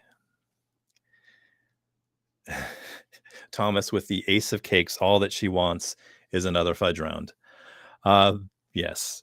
Toast is wriggling. A JTB cover getting taken down for copyright is actually a badge of honor.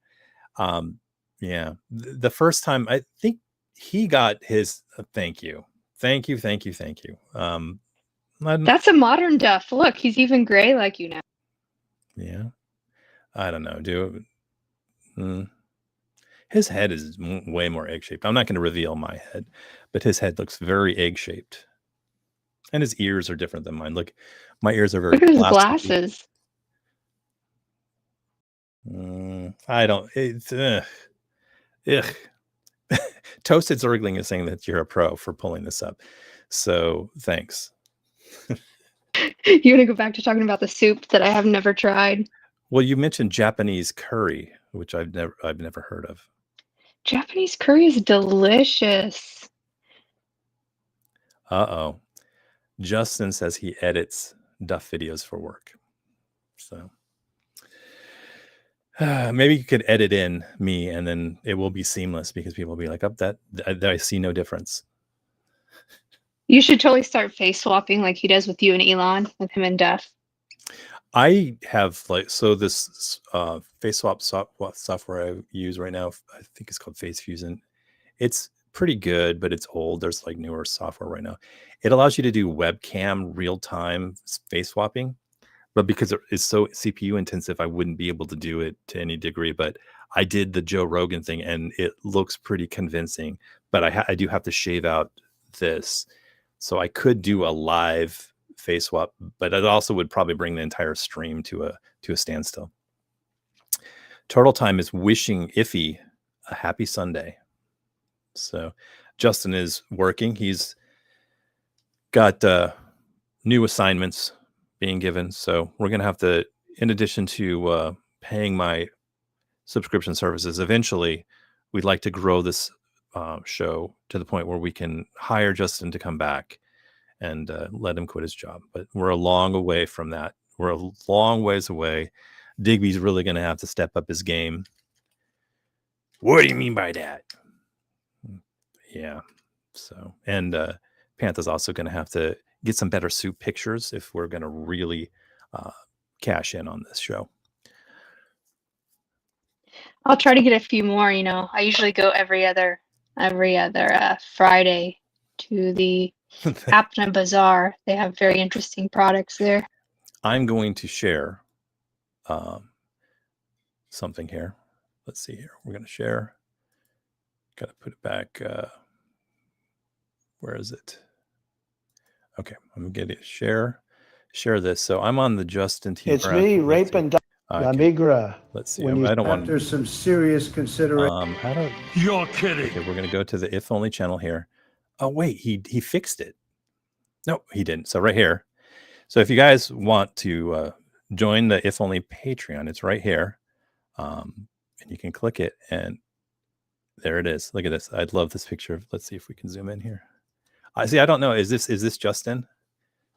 Because I think it is. This is him, Justin T. Brown. So I'm doing this so I can get him to update his webpage, because I was told by Incubator he needs to take that down. Not because of this, but just because he's trying to clean up. He's trying to clean up the timeline. So Justin, please clean up the timeline. So we're back. The Patreon isn't showing. Did DL? I know who DL is. DL loves Digby, and please try Japanese curry ASAP. So DL has lived in Japan for a time. So I'm sure this is not the curry that I made, but this is definitely one of the most delicious Japanese curries I've had. Really? I can barely see that. I'm gonna. Are you logged in as a? You're not apparently you're not a host, so I can't share directly. But I can't even look at that. There's an egg on that. Is that an egg?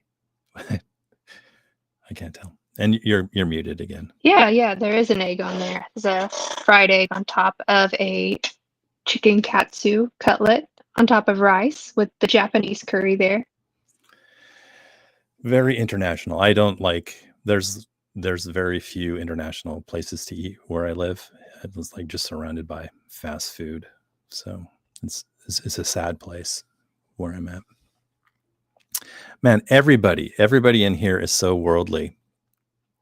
We got Turtle Time. Check out my demo reel. I guess it's a non-clickable link, so you'll have to write down. If you like my voice, I can call in sometimes, wherever. So Turtle Time is available. We got lots of voices here. If he says, try not to get arrested under the Trump regime. Again, how's everybody so worldly? Justin is always eating internationally. He's always sharing food. Yeah, Arizona is like, at least like Phoenix. There's like Tucson is a little more. Okay, there's a good picture of it. Tucson's a little more worldly, and if you go down to Tempe, and it's a little more international. But Phoenix, where I'm at, it's just all old white people. Well, no, I guess it's not. I'm like near the wealthy area where the old wealth is here, but I'm in the working class neighborhood. So working class neighborhoods in California is where you find the best ethnic foods. I'm telling you, I miss living in California for food. Oh man, you probably have it worse than I do here. So yes. So this is what you had. Is this a picture of somebody else's Japanese? That is curry I've actually eaten in San Jose. Yeah. Did you post this to your Instagram? No, no. But it is Instagram worthy. It was very delicious. Justin, I imagine Justin's Instagram. If you go back far enough, right now it's very political. He's got a lot of Trump content on it, but I bet if you scroll back through Justin's Instagram, you can probably find a lot of food shots. Or Iffy. I'm going to refer to him as Iffy.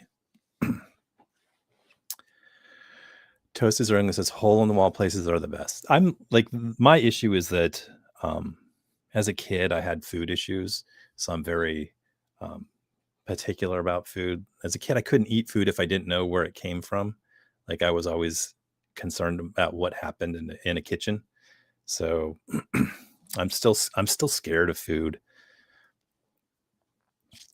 There are lots of food that. Well, I grew up with a very selective eating disorder, whereas some of my neurodivergence came through, and I couldn't eat a lot of the texturous stuff. But with my ex, I was forced to eat lots of different foods and got over the texture of things, and I actually enjoy a lot of different foods. Yeah, that's interesting that you mentioned texture, because that is like my neurodivergence is just quirkier than that. But I hear a lot of like incubators got the same thing about food textures, which I've never really. It's not textures; it's just the idea of certain things that get me. My head's crooked. I got to fix my hat. Yeah, it was one of the good things that came out of that relationship was my ability to eat lots of different things. Yeah, I've had the international food, but I have to see it being prepared. I have to see the ingredients go into the pot, and I have to see that the person washed their hands, and doesn't, handle the trash or stuff like that. Which is really funny because I'll eat fast food, and who knows what the hell is going on at fast food, but it's like so presented in a way where you're divested from what happened in the kitchen because of the way that it's packaged. Well, a lot of Japanese restaurants, you do see them making it right there, like the curry place. You saw them cooking it right there. Ramen places, you usually see them cooking it. Most sushi places, you see them making it right there. We have a person on our Discord who's in Japan right now, and he works at a pastry shop. I get, maybe I'm gonna maybe I don't want to dox this person. So I was reading on Reddit about a person who works at a Japanese pastry shop, and he was just talking about how disgusting the owner of this place was with the food, and how other people that worked there did incredibly gross things, and he's become very frustrated with the what people are eating in the shop, because he sees the things that happen, and he was thinking about reporting this person, and then I guess the person gave him some gifts, and he decided not to report him. And I was like, dude, you should just report the dude, but like I would feel the same way. I would be like, I feel even when it's the right decision, it's hard sometimes to mess with somebody else's life, and to, even when they're doing something bad, if you bring them to justice, if you're a good person, you still feel bad when you see them coming to justice. At least that's the way it is for me. Everybody's I'm just going to show delicious pictures of food now while you talk. Are these your own? Hungry. Are these your own foods, or yeah, these are own pictures that I've taken of food that I have personally eaten. All right, so we're gonna, I had a project 30 years ago. No, 25 years ago. It was at the turn of the century. The project before this one, which actually you, Pantha, are familiar with, but I don't want to share it with anybody else. I was working on this project, which was just spoken word essays, where I was just being insulting about things. Not being insulting. It was all political, and it was all insulting. It was basically what I'm doing now, but just in audio format. And one of the guys that was working on helping me promote this project and was heavily involved in it is like, he was a expat from USA. He like a notable Korean food blogger. So if anybody ever wants to go on a food tour in Korea, I could probably hook you up. Toast is Ergling. There should be enough hints whether these are all restaurants or homemade meals. Oh no, I know that my question was Pantha Googling the things that she was saying that she was eating, and this is somebody else's photo. I understand that I that wish I she could didn't homemade cook present like this. food like, yeah, that's a restaurant clearly. So that was not that was not unclear to me. So so what exactly is in that? Yeah, it's got pork in it. That's ramen. That's Oh, see, tonkatsu. Yeah, pork. yeah. Turtle Here's Time some voice. sushi for the Turtle Time. for the I'm chat. going to interrupt you because Turtle Time voiceover says that you have a beautiful soul, even though there have been challenges. You surprise yourself with how strong you are. So, Turtle Time says you have a beautiful soul. What are your thoughts? That is very sweet and kind. Now I'm awkward. I feel awkward. Panther really does have a beautiful soul. That's why I'm still around, because a great friend. Thomas says Homer's a delightful fellow. Thomas, is this on more Simpsons? Now, Thomas and I, a while ago, we had a chat about the difference between South Park and The Simpsons, two of the longest running cartoons. And I think Thomas was really kind of disappointed that South Park became into syndication and kind of replaced the time slot of Simpsons or something like that. And I kind of feel like the same way. I don't think that the humor of South Park there's some good crass humor in South Park, but it's also kind of base, and there's not a lot of heart in the show, which is The Simpsons used to have a lot of heart and genuine sincerity. And I think that that's something that we've lost these days. A lot of humor is just obnoxious and insulting humor. Like I think the writers from The Simpsons moved on to do like Greg Daniels was it The Office? He did Parks and Rec and The Good Place. So, those shows, even though they're, not supreme shows, there's more heart in them than a lot of the Trey Parker or Matt Stone stuff. Even though I still think that Team America's got some funny scenes in it, some good writing, some good jokes. I'm I a don't think I've sucker. ever really watched Team You haven't seen America. Team It's just America? the not stop motion, but like puppets. Is it? Cool, man. Puppets are awesome. Everybody does a good puppet show.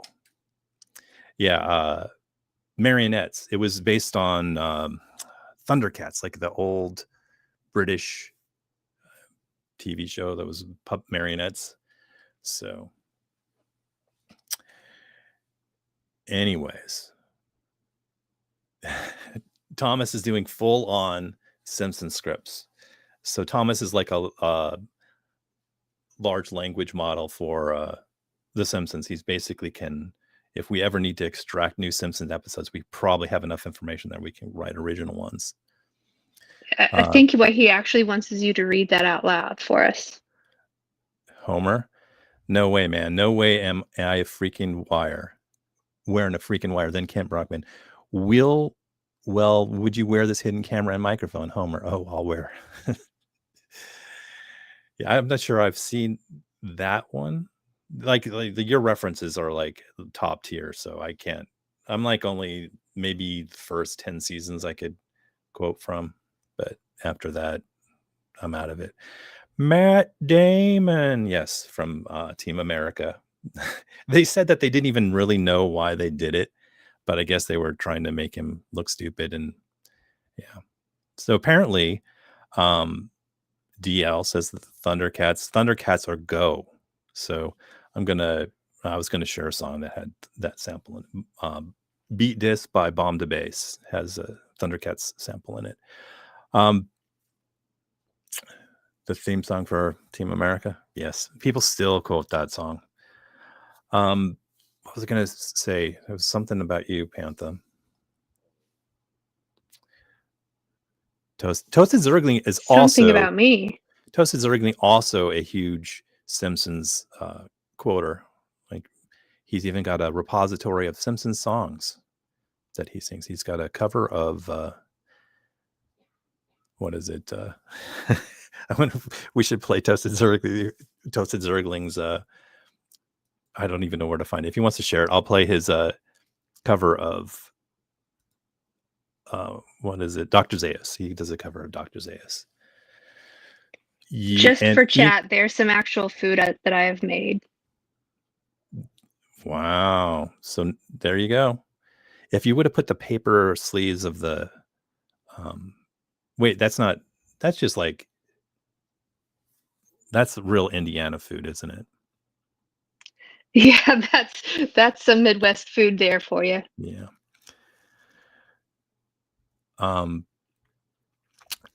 eman586 is asking if I've ever seen Orgasmo. And as a person who grew up among the Mormons, of course, I saw Orgasmo. Orgasmo had some really funny bits in it too. I don't remember much of it. I just remember the scene where he has to have sex with the overweight woman. That's the scene I remember most. So apparently I was traumatized by that. I think I remember Cannibal the Musical more than I remember Orgasmo, because there's a funny, I love the Let's Build a Snowman scene in that one. Overall, that movie is not great, but I mean, it's got some good moments in it, and you can kind of see where their humor went from there. DVDA. Yes. Doctor says Toasted Zergling is always, I can imagine he was offered a spot here on the stream, but I see him when we're live streaming together, and he's always doing his little research when something comes up and I'll say something. He's like, is that true? And he checks it out, and then he like confirms. He's going to be the fact checker for the show.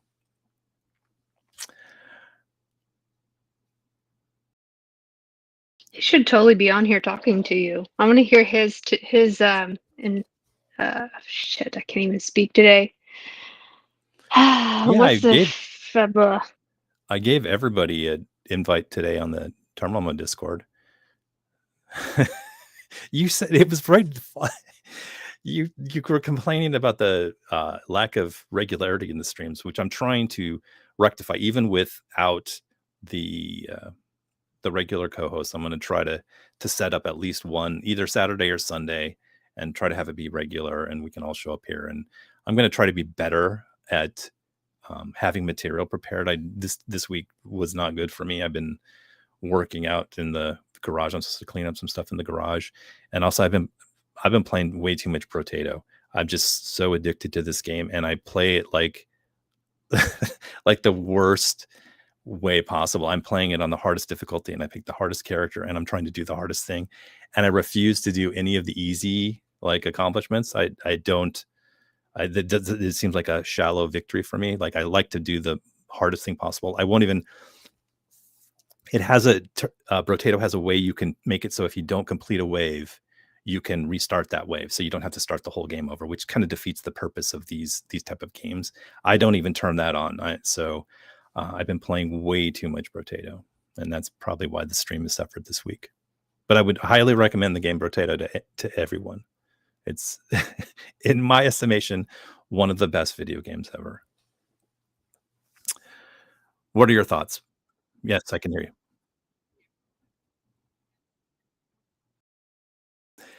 Thomas, yes. Now you're a man. Yeah, I love that song too. That's so funny.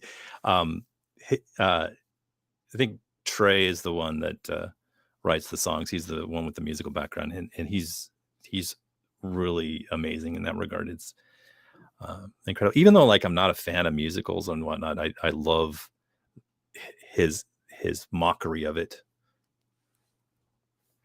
So, and to everybody in the chat, let's leave a comment, give a thumbs up, smash that like button, turn on notifications, do everything possible to get this video into the algorithm, because it's so amazing. This content is incredible, and it's so sad that it's so few people get to see it because nobody bothers to comment on the videos.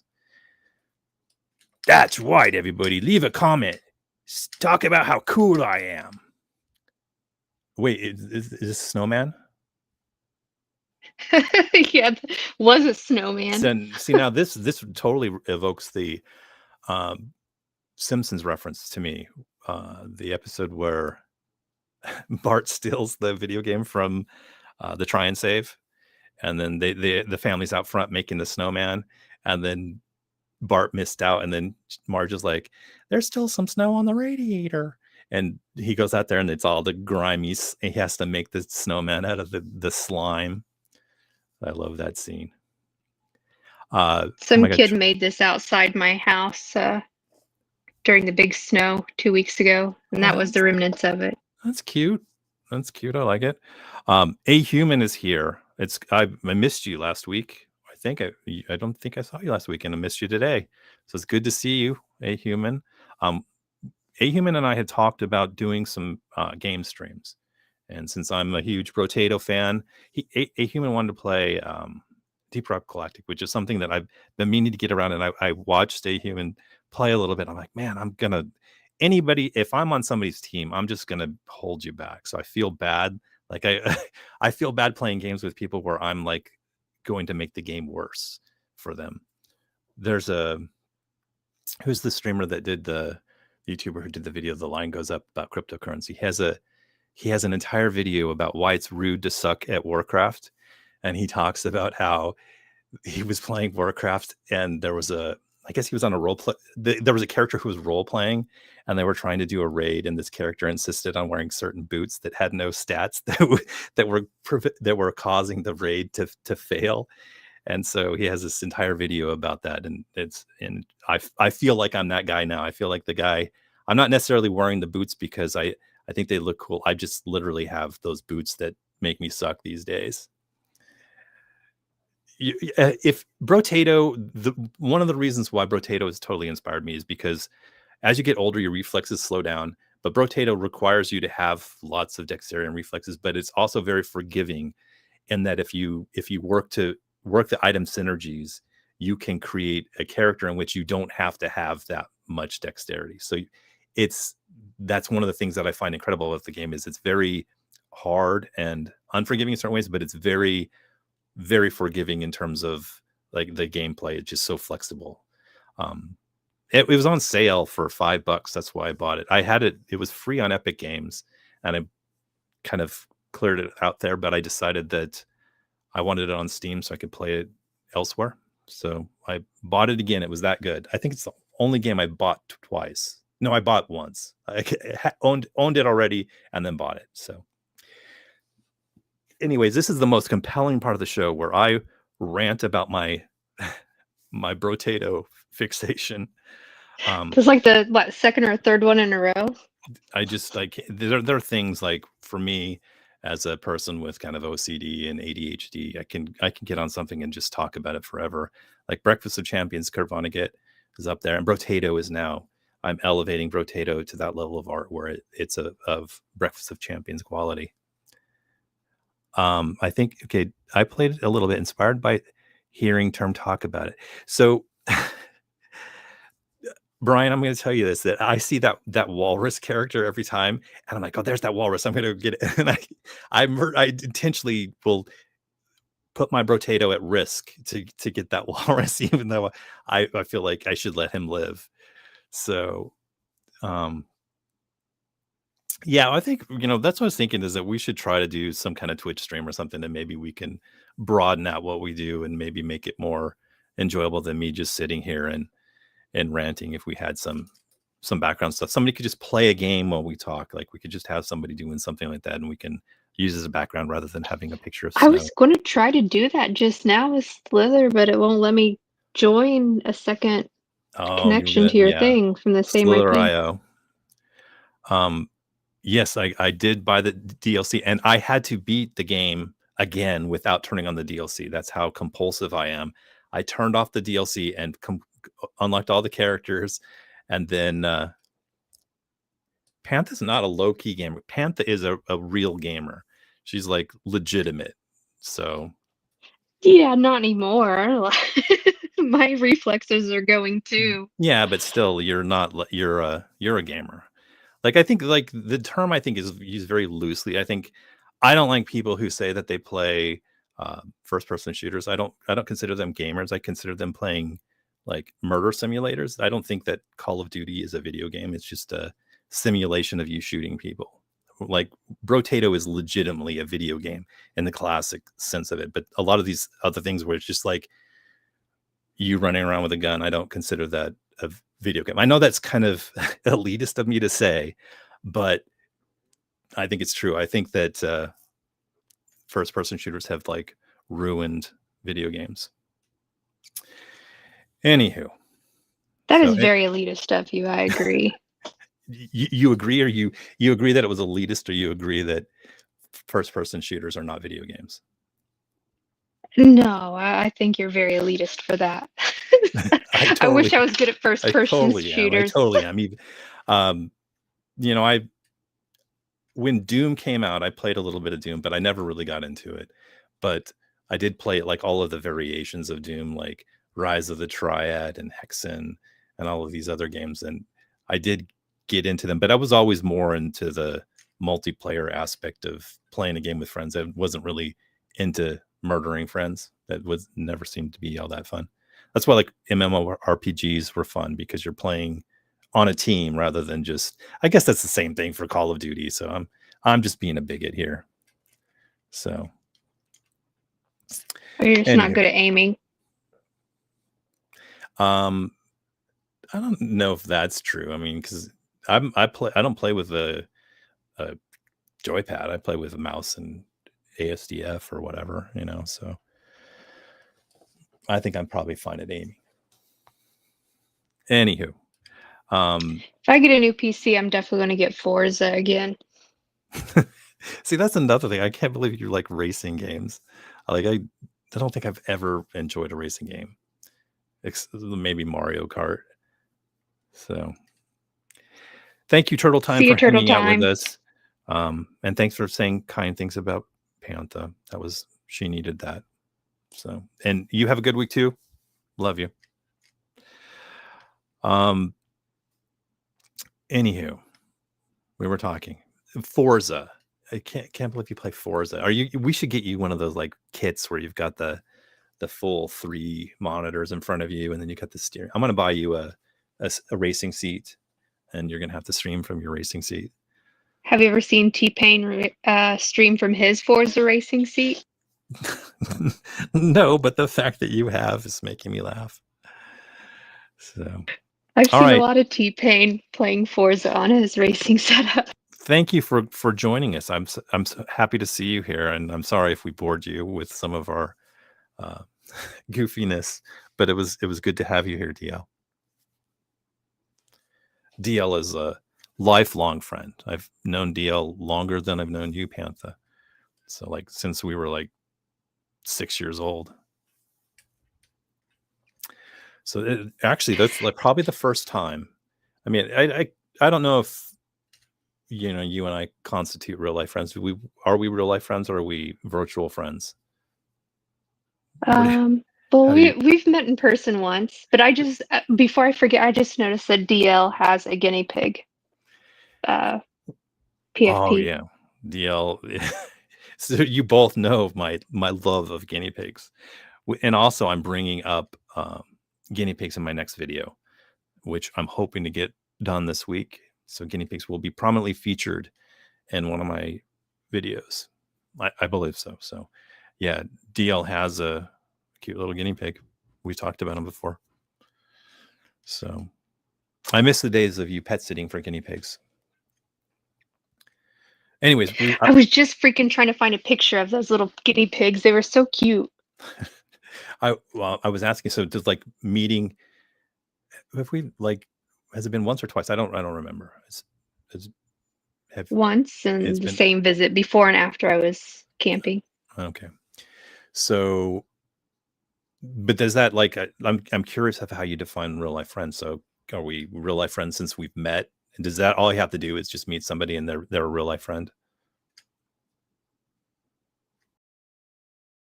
You're muted. You're supposed to answer this question. This is an important philosophical debate. It's hard to tab back and forth looking at guinea pig pictures on my phone. So yes, it counts. I think it counts. Okay, because I don't know. DL might be familiar with. She probably is familiar with the rabbits we had, but I don't know if DL ever got to hang out with our guinea pigs. But anywho, Deal's in the Bay Area too. So, or you're not in the Bay Area anymore, but anyways, I'm doxing everybody. That's the thing that I do is I dox everybody, even myself. Yep, I think I've been on the internet long enough. I probably doxed myself a couple times over. Toasted Zergling says, you need to maintain real life friendships by seeing them in person once every 2 decades. That's kind of like my family, is that I see them so infrequently these days. So this is not a Googled image either. This is like your food images. You actually interacted with this guinea pig when you had your Japanese curry at that restaurant. Very close time frame, I'd say. I'd say within the same year.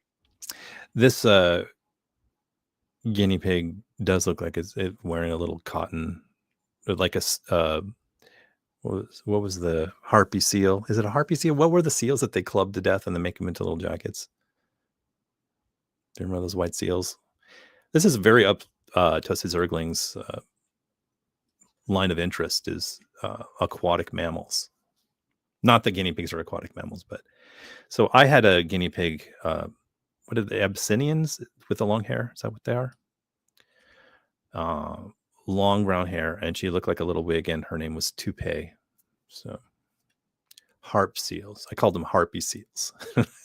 I am not familiar with the different breeds of guinea pigs. Yeah, they're different breeds, and if you aren't careful, there are like lethal genetic combinations you can get, and then the guinea pigs are like born.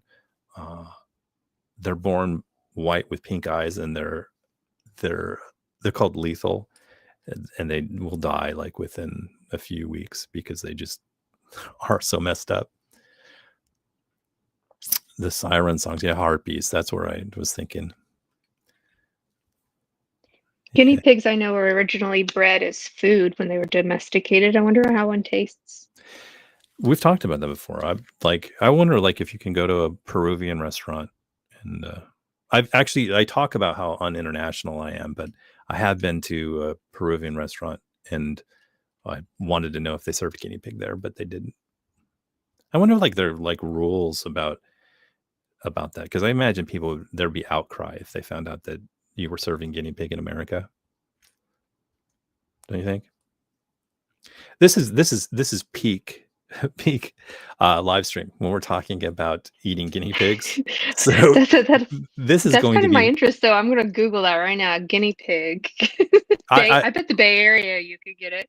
Really, I love guinea pigs, and I don't know if I'd eat guinea pigs, but like I said, like being a human being is like being conflicted. Like I felt so much sympathy, sadness for this bunny. I was thinking about going and trying to save it and bringing it inside and trying to heal it back to where it could be released back out there. But then again, I'm eating chicken and I'm eating beef and these other things. So I'm like a box full of contradictions that I have these feelings towards bunnies, but then I'm eating this other food because I'm okay with somebody else murdering it for me. If I had to murder the food myself, I would definitely be a vegan. It's like I can't even murder an egg. So, but I love guinea pigs. Never had to murder my food, so I don't know. But I do enjoy meat a lot, as you know. I'm a protein person. As a kid, I did gut a fish once, and it was traumatizing on a number of levels, because you're like sticking a knife into the fish have a cloaca. I don't know what the fish anus or whatever, and it is on some levels you feel. I don't know. I think people just become desensitized to it. If you kill enough people, you become a serial killer. It's the same thing with animals. If you kill enough animals, it's you become okay with killing them. In Toast's Zergling, we've had this conversation again about morals before. It's really tricky because morality is complex, and like people want to think that it's not. People want to think that there's just a black and white issue, and a lot of people tend to think in these very naive and childish ways. But morality is super complex, and the more and more you think about it, the more and more you have a problem resolving your moral issues, and you just have to not think about them. because it's like it's pretty impossible to be a truly moral person and extend your morality across all of your behaviors. Yes, So Toasted. He's talking about his bacon and egg video. Did you? he shared where. Yeah, that was a very bachelor breakfast. Was the bacon and eggs, and you and Pantha both are pork people. That's the one thing I try not to do is eat pork, because I'm, on the food chain there, those are super sentient animals, and they have, like, cows have just been bred to the point where they're just stupid. They're no longer even a reflection of what they historically used to be. But pigs are super, super smart, and it feels weird that people complain about people eating dogs, but pigs are smarter than dogs, I think. So, but I guess you two are both complicated people. You probably be you don't really think there's any difference between eating a dog, even though Toasted certainly has a dog. He'd probably be excited to know that on many occasions, Pantha and I have discussed eating dogs and what dog meat would taste like and which dogs would be the best dog to eat. So there used to be, back in the day, dogs that were bred for eating. Yeah, I don't know. I mean, I like look at the cat, and we talked about this, like, right? If you're a carnivore, you're probably Yeah, right? not good meat. But I mean, don't people like to eat shark, or is shark not good? Like shark soup, or Tessa's already talked about eating his dog. Yes, I would. It is funny that people, like, we have these relationships with animals, and then our relationships are far more complicated, and the way we reconcile them is we just don't think about them and don't talk about them on any kind of moral level. We just, the cat, I constantly think about the morality of him. Like, he's a terrible creature, but I love Squatchbrook to death. But as far as, like, his existence, he should not exist in where I'm at. I'm okay if he was a native cat somewhere, not causing harm. But the idea of him being out in my backyard just is like, I think he would be better to execute him than let him go in the backyard and wreak havoc on the native creatures, even though there's not that many anymore. So the audiobooks I've been listening to recently, Dougal Dixon, Man After Man, touches upon humans becoming cannibals in some ways millions of years after they've been genetically engineered to fill different niches in the ecosystem, and then they no longer recognize each other as different species of human, and they start feeding on each other. Well, this is kind of the concept of H.G. Wells' Time Machine too, isn't it? Where I don't think I've read H.G. Wells' Time Machine, so I don't know about that one. In the Time Machine, I think there's like a nuclear war, and some of humanity goes down beneath the surface, and then they've raised they're breeding people up top, whether the Morlocks and the Eloi or something like this. I can't remember this full story, but there's cannibal creatures down beneath the surface, and you don't realize that they're the human beings that went down underneath the surface after the World War or whatever, and then they're breeding a population of people up top to eat. So it sounds so. Dougal Dixon, I'll have to look this person up because I'm not familiar with Dougal Dixon.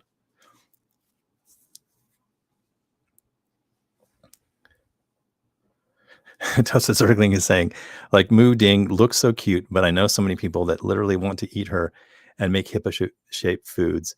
It's weird, cute aggression. Yeah, I mean, eating is problematic because no matter what you do, I think the net effect is just existing is morally problematic, and anybody who says that it's not hasn't really thought through what's going on. This image here is from the book Man After Man.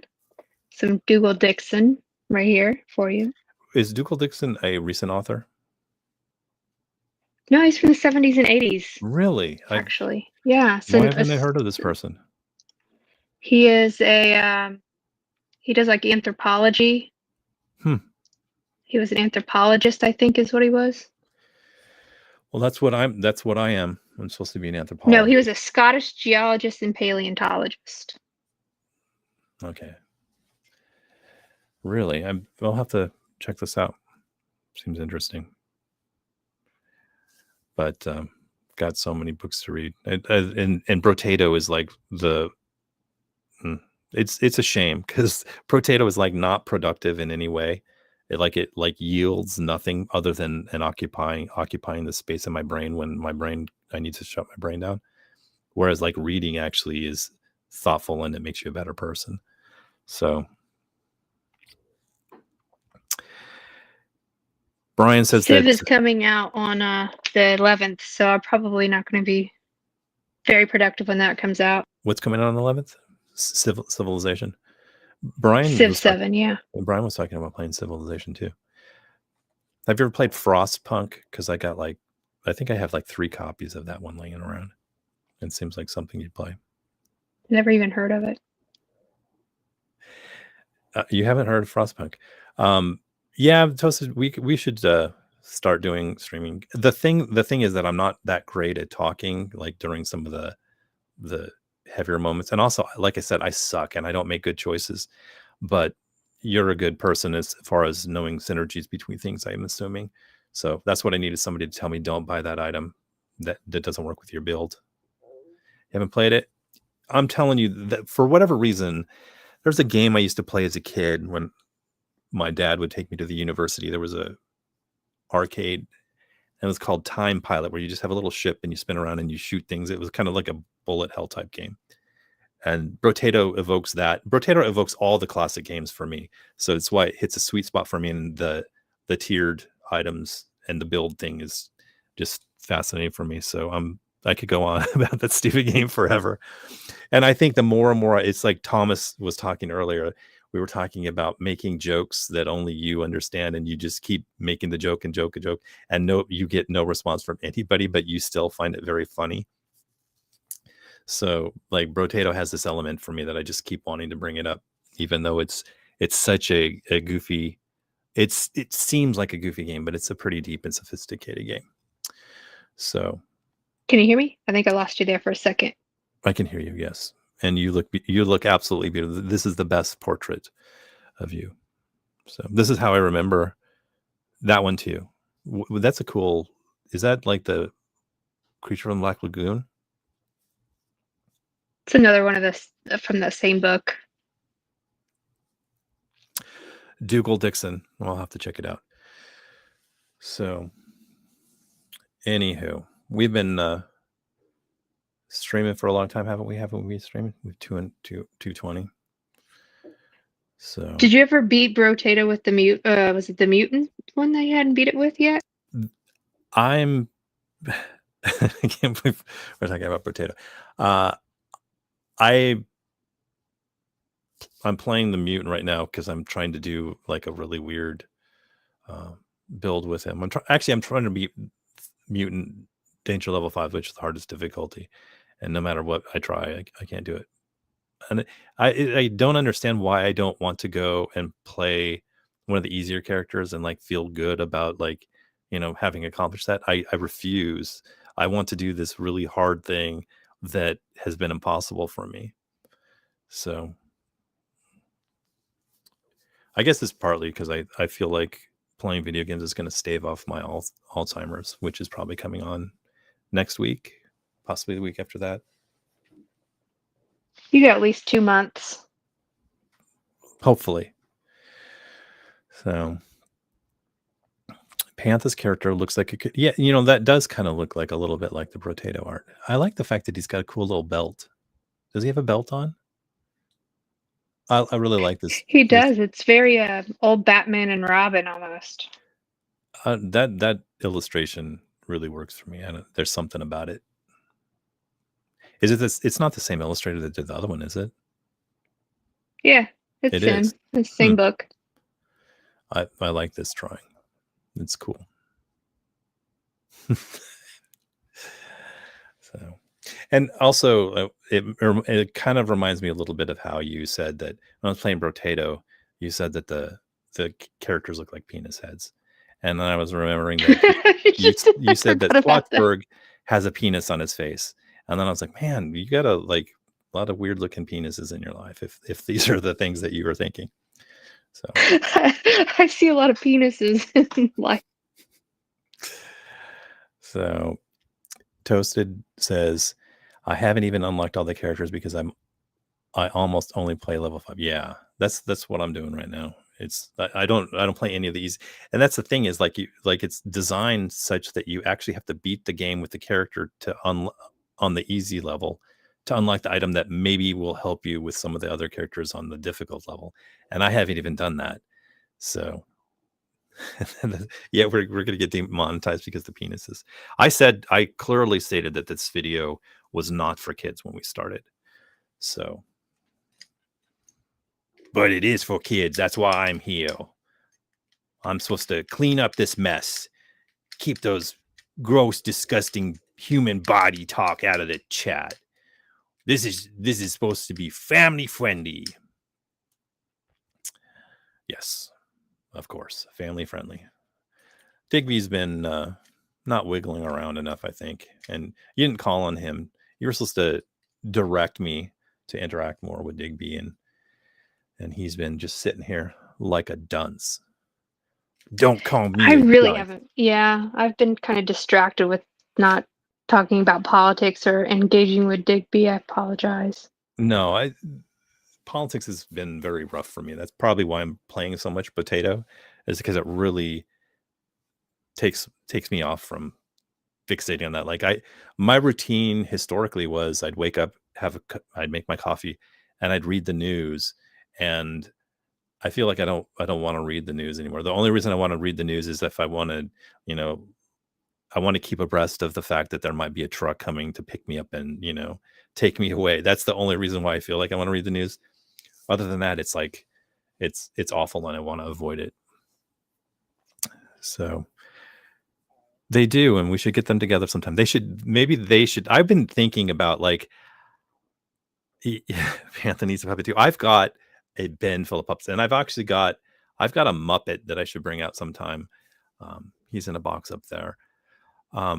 I want to automate Digby more. You have a bin full of puppets. I do. A bin of puppets. There's this. You were there. No, maybe you weren't. The first time Brian was on the stream, I have an iguana puppet, and I've got some other puppets, and we were all just doing puppets. And Justin didn't have a puppet, so Justin ended up having to use one of his baby puppets, like one of those little sock puppets. So he had a little baby puppet. What I'd like to do is figure out a way I can automate Digby. Like maybe he's got an Arduino already. I was thinking about maybe trying to voice activate him. So when I talk, I can just make his mouth open automatically and maybe kind of do some pseudo automation with his arms and make it look like he's moving around without me. So I could stream with him and talk, like have Digby be on the screen while he's playing a game. That would be like my ideal setup. Because I don't particularly want to. I don't think that streams where the streamer, unless the streamer is really, really interesting, them talking, like not seeing the streamer I don't care for that. I think it's more popular if you have a streamer and you see their reaction and whatnot, unless the person can really, really talk through the game. And those people are rare. So what I'd like to do is have the stream with Digby's face on there and make it look like he's playing, and then go on Twitch and like confuse people because they'll see this robot and think the robot is playing. I'm far off from that goal right now. So yeah, it's like a VR tuber, but really like I'd be doing it with a practical puppet. I think there've been experiments done like this. Like somebody had a banana that you could make say things, and then they had it on Twitch, and then it was a talking banana, I think. I don't remember this story, but they made this talking banana like say a bunch of racist things, and I had to take the talking banana offline. Digby, I don't want Digby to do that because he's too innocent and beautiful for this world. So, there it is. Did you guys, speaking of this penis art there, I wonder how long it took you to notice the penis art. Did you see the video of the person painting the penis on the Cybertruck? There's I a. did the graffiti on the side of the Cybertruck. It made it wonderful, wonderful graffiti. Did you ever see the Netflix show American Vandal about the kid who? Yeah, I did. I thought that was so funny. Anyhow, yeah, that's This what. is graffiti from the kids near my work that they haven't cleaned in forever. I don't know, maybe the snow cleaned it off, but it was at the Starbucks near my work. And the kids, the middle school kids just keep adding penises to it and nobody ever cleans it. Yeah. Yes.